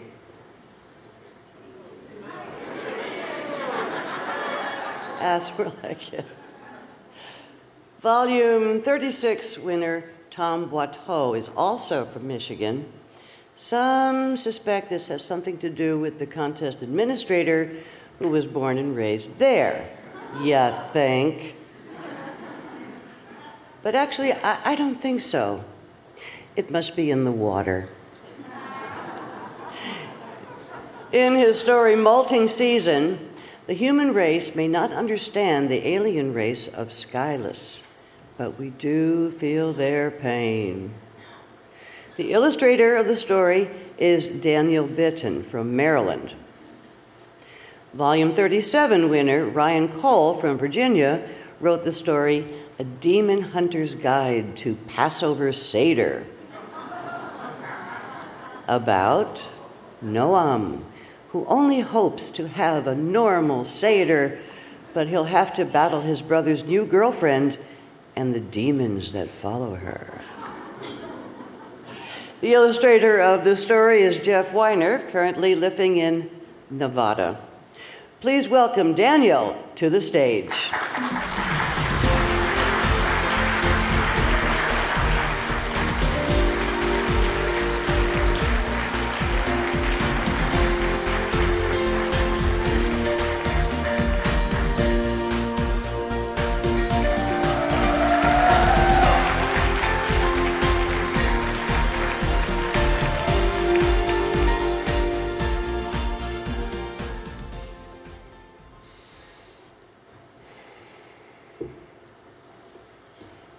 All right, I want to start off by thanking all of you for being here tonight.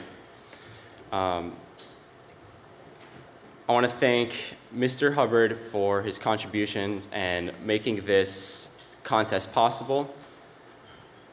I also want to give a big thanks for all the staff at Galaxy Press and Author Services for all their hard work over the last few years.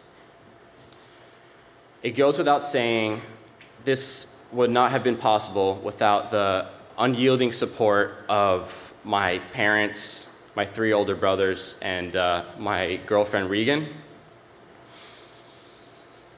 I'm incredibly honored to have met a group of such talented artists and mentors. Having this peer group is invaluable as an artist. I feel that we hold each other accountable as we work towards our goals.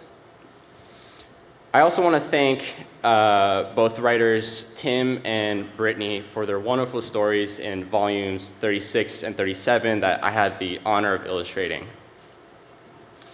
Lastly, this contest provided me with my first professional opportunity in school and also the encouragement needed to pursue this dream. Thank you.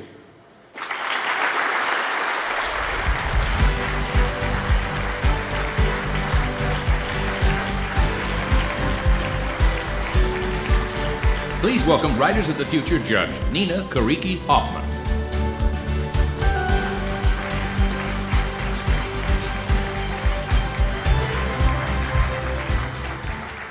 Hi. Sunny Zay from Plano, Texas. Her humorous story, Automated Everyman Migrant Theater, is about a troupe of androids that risks everything by breaking the 3 laws of robotics to win the praise of a roving theater critic. Illustrator winner Phoebe Rothfield grew up in Chico, California, but is now pursuing her MFA at the Savannah College of Art and Design. Author M. Washburn is from Charlotte, North Carolina. Their story, Hemingway, is about a young girl in a plastic boat who finds herself at the doorstep of a mysterious old man living in a house built in the middle of the ocean. The illustrator of this story is Seth Nguyen from Ho Chi Minh City, Vietnam. Please congratulate them all.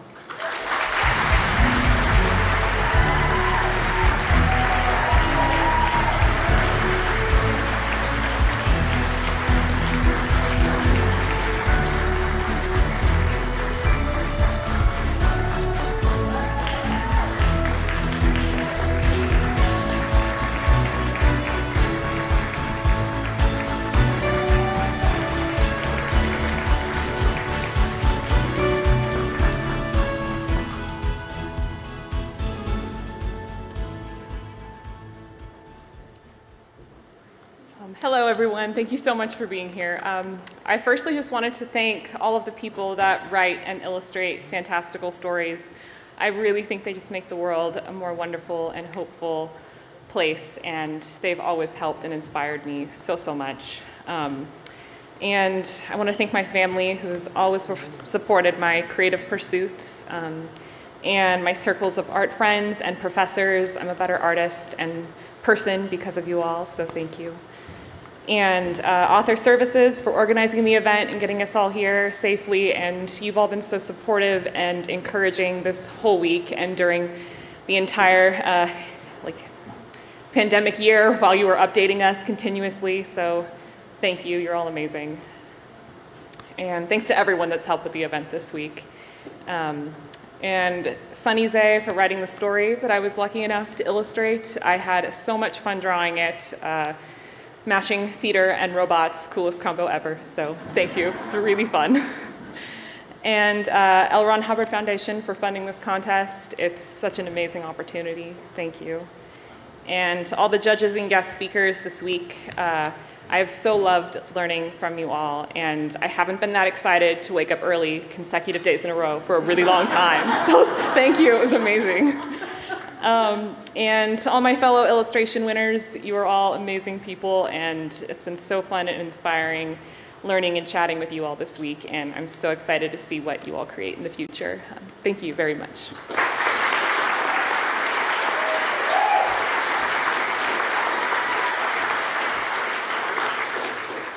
So I'm going to start with the obvious thanks first, which is thank you to everybody at Galaxy Press and Author Services for organizing this whole thing. Very dope, very rad. Thank you very much. And also a shout out to L. Ron Hubbard for starting this whole thing. Couldn't be here without you, my boy. I shouldn't say my boy. This is formal. I also want to thank all the judges and everybody who organized the thing, very difficult due to COVID. And I also want to thank my parents for accompanying me and who said that I wasn't going to be on the plane ride home if I didn't thank them. Also, a big shout out to the 2 friends I know for sure watching this, Aiden and Augustine. Thank you guys. Pretty dope of you to watch this. Also shouldn't say dope, this is formal. I also, of course, since I'm one of the only people here who's not 18 yet, I'm 17, I was 16 when I won. I want to do a big emphasis on the importance of student journalism today. I was in yearbook and Lit Mag. I'm still in Lit Mag this year. Lit Mag stands for Literary Magazine. Probably should clarify what the abbreviation means before I say it. I'm in Roars and the name of my school's literary magazine is Roars and Whispers, wins a ton of awards, but literary magazine is crucial for student voices to be heard and to up student creativity and give them a voice for that. And a lot of times they go underfunded at schools who focus more on yearbook or just don't focus on the arts at all, really. And I just want to tell you guys that if you have a public school near you that has a literary magazine, I would encourage you all to help fund it. Mine, Roars and Whispers, has patrons, which are people who donate, and we need a lot of donations in order to keep our thing up and running. So big emphasis, student journalism, very important. Make sure you support it. Thank you very much.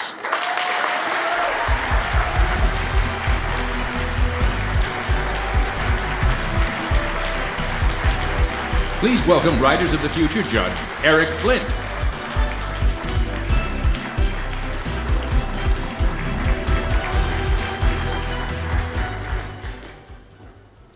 Elaine Midco is a published finalist in Volume 37. Her story, The Battle of Danasi, is about a guilt-born war hero who finds herself in an unexpected extraterrestrial battle, confronting the prospect of having to kill again. Brittany Rainsden from Snake River, Idaho, is also a published finalist in Volume 7. Her story is Half-Breed, where when tensions between humans and aliens, dryads, boil over, a teen must bridge the gap between the old world and the new before everything she loves turns to ash. Please congratulate them both.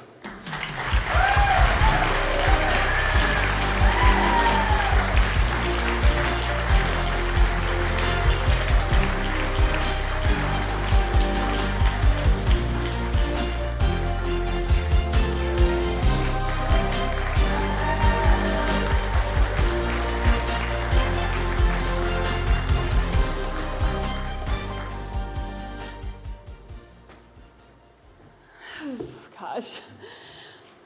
I'm here. This is so cool.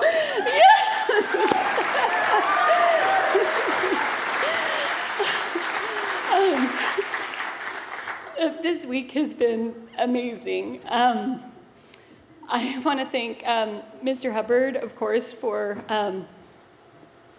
founding this contest. I want to thank Galaxy's Press and Author Services. They've been amazing hosts, done so much. The judges, especially Tim and Dave, who helped us navigate through the week and taught us so much. I want to thank my illustrator, Daniel Baton. He took my breath away. I lost words. It's a beautiful piece. I want to thank the writing communities who have helped me. Their Ink Stains, Cleverly, Writers of the Future Forums, and the Wolf Pack. I want to thank Becky and Chris, who, without their kind words and encouragement, I may not have submitted this story by the deadline. I want to thank my friend and mentor, Wolf Moon.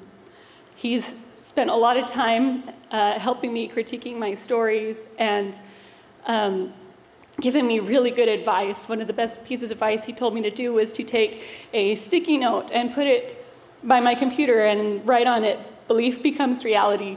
And I did, and sometimes that's been hard to believe, but you know, the fact that I'm here tonight, that proves I'm right. I want to thank my family, my parents, without whom I would not be here today. They're watching my 4 kids who are at home. And I miss them.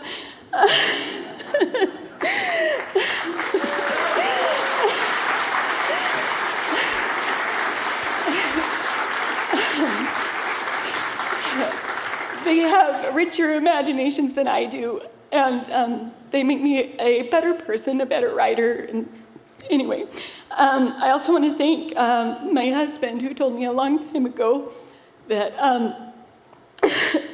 he told me a long time ago that part of his dreams was to help me reach mine, and you've done that. I have 2 pieces of advice for any aspiring writers out there listening. Surround yourself with good, kind, uplifting people. They are what helped get me here. And number 2, to be an uplifting person yourself.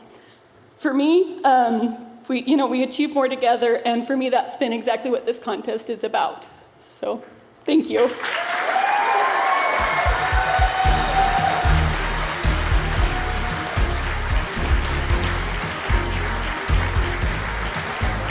To introduce the Writers and Illustrators of the Future Golden Pen and Golden Brush Awards, please welcome Contest Director, Ms. Joni Labaki.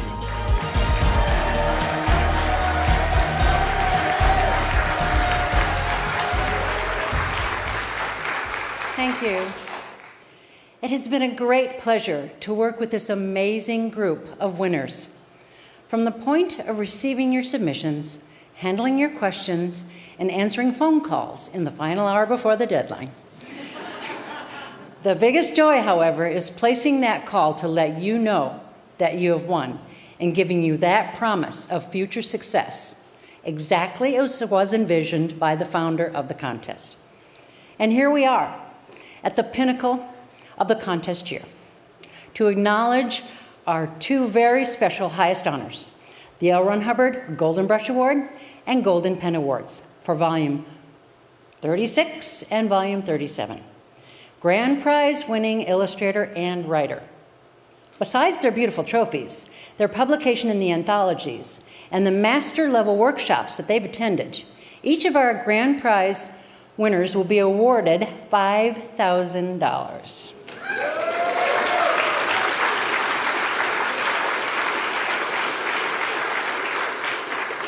And now, to present the L. Ron Hubbard Illustrators of the Future Grand Prize Golden Brush Awards, please welcome Illustrators of the Future Coordinating Judge Echo Chernick and B. Jackson.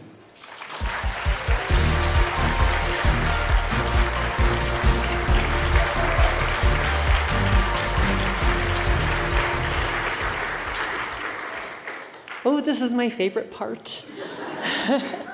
Each one of our artists is gifted well beyond the norm and has worked hard to gain the prowess that you've seen here tonight. And as much as beauty is in the eye of the beholder, it's also in the eye and the heart of the artist. Artists see things in their own special ways, and they've often had to work for years to develop their rare and diverse talents and style. We admire and applaud them for all of this. Let's give them a round of applause.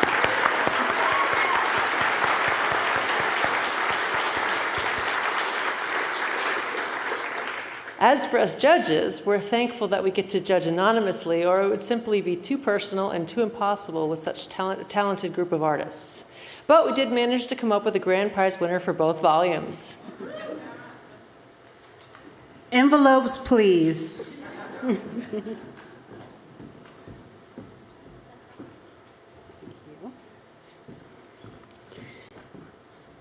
The Volume 36 Illustrators of the Future Golden Brush Award, with its beautiful trophy and grand prize check of $5,000, goes to the illustrator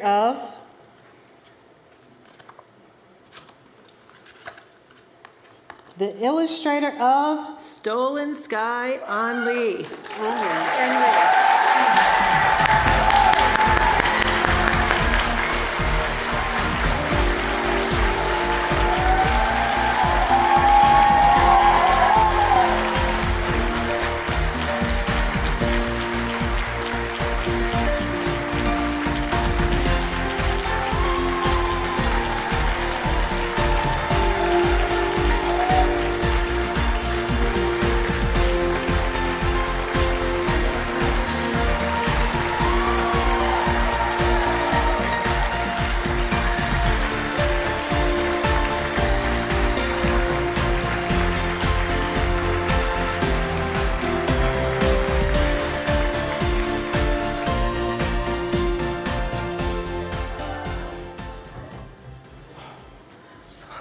Sorry guys, I'm still shaking.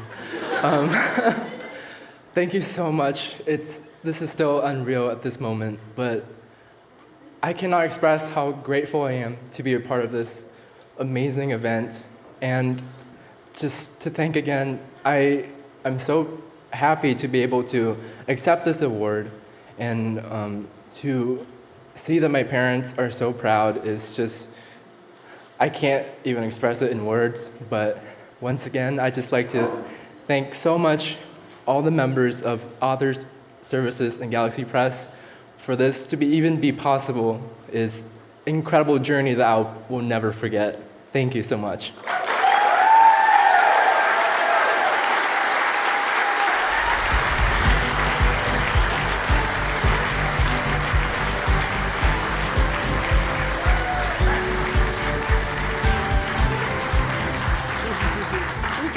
again.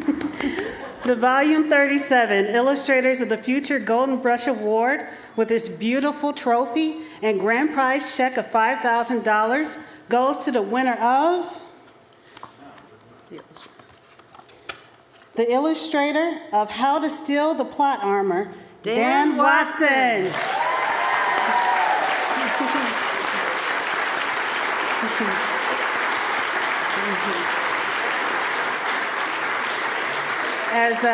As this year's grand prize winner could not attend, here he is. Hi everyone, thank you. I'd like to thank L. Ron Hubbard and Galaxy Press for creating and organising this event. I'd like to thank my mum and my dad, who always supported and encouraged me over the years. Thank you to all my mentors who've helped me so much along the way, including Dan Dos Santos, who, with my friend and fellow illustrator Ben Hill, convinced me to sign up to this in the first place. Thank you to all my friends all over the world. And I love the fantasy and sci-fi community, the art, the writing, the people, but I'm sorry I can't be there in person this year, but thank you. To present the Writers of the Future Golden Pen Award, please welcome the Writers of the Future Coordinating Judge, David Farland, and Writers of the Future Judge, Tim Powers.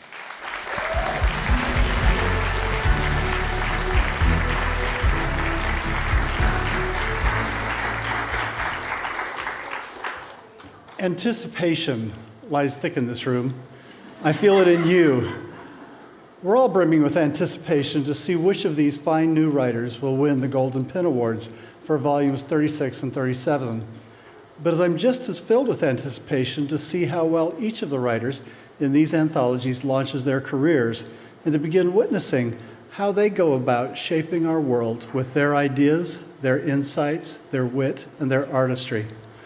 I feel that same anticipation in some small part each time that I open a story, hoping that it is one of the great ones for the year. I'd like to take a moment to thank all of the writers in the audience who appear in these anthologies. You're all great ones. Regardless of who wins tonight, I anticipate a bright future for each of you. All you need to do is to work to bring about that future. All right. May I have the envelopes, please?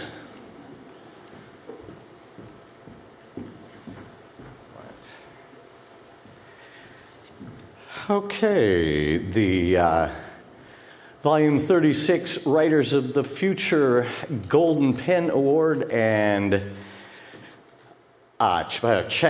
grand prize check for $5,000 goes to the author of The Trade by C. Winspear.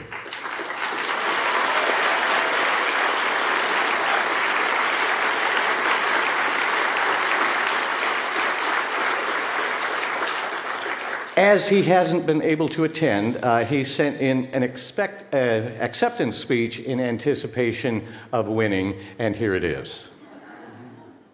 G'day from Australia, from across the Pacific. The Golden Pen Award! Crazy! Whoa.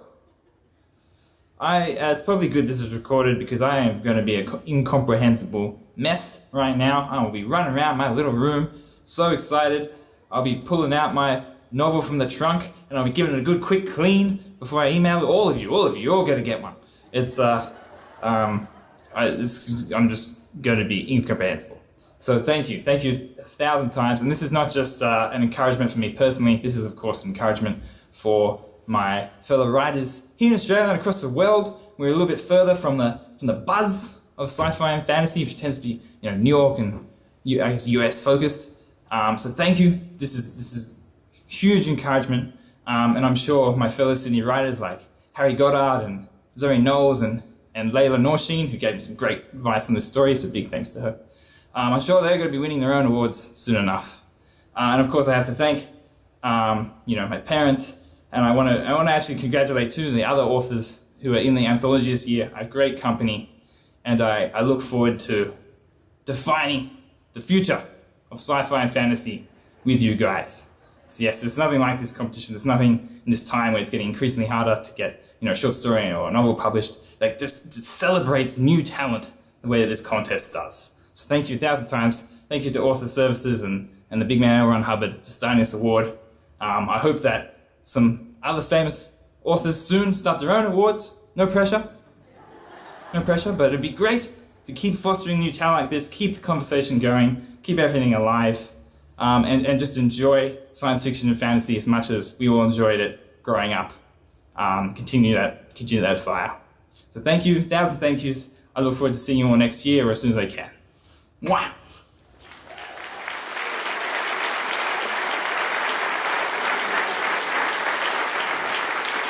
Wow. Imagine if he'd been here. And the Volume 37 Writers of the Future Golden Pen Award and grand prize check for $5,000 goes to the writer of the story Sixes by Barbara Lund.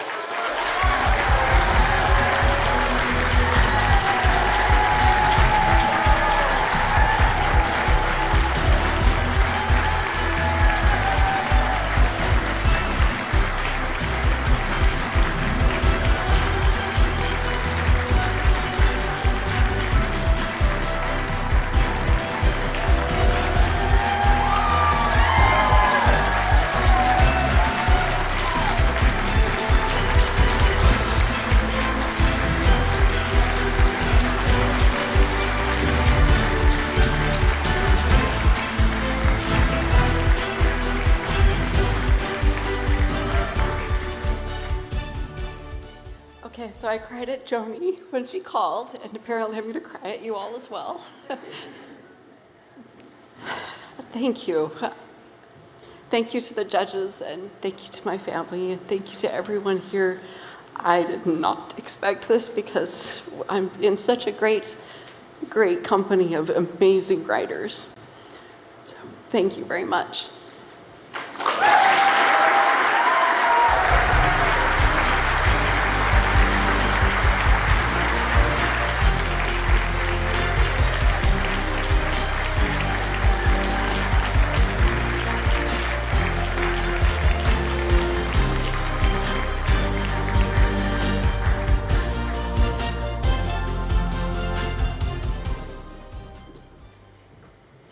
This marks the end of the 2021 L. Ron Hubbard Achievement Awards and the beginning of a new year of creative accomplishments. Let me also close by encouraging every writer and illustrator out there to keep writing, keep illustrating, keep creating, and take that next step. Submit your story or your illustration for consideration. Don't miss the opportunity. You have a chance to pursue your dreams and help us build that finer tomorrow.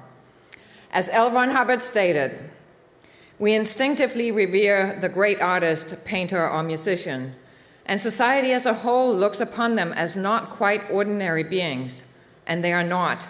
They are a cut above man. He who can truly communicate to others is a higher being who builds new worlds. Please join us now in the gorgeous Taglian complex to further honor the winners as well as our esteemed judges. And do not miss your chance to ask our winners for their autographs as published professionals. From all of us at Author Services and Galaxy Press, congratulations to all the winners, and thank you all for being with us tonight. Stay safe and enjoy the rest of the evening. Thank you.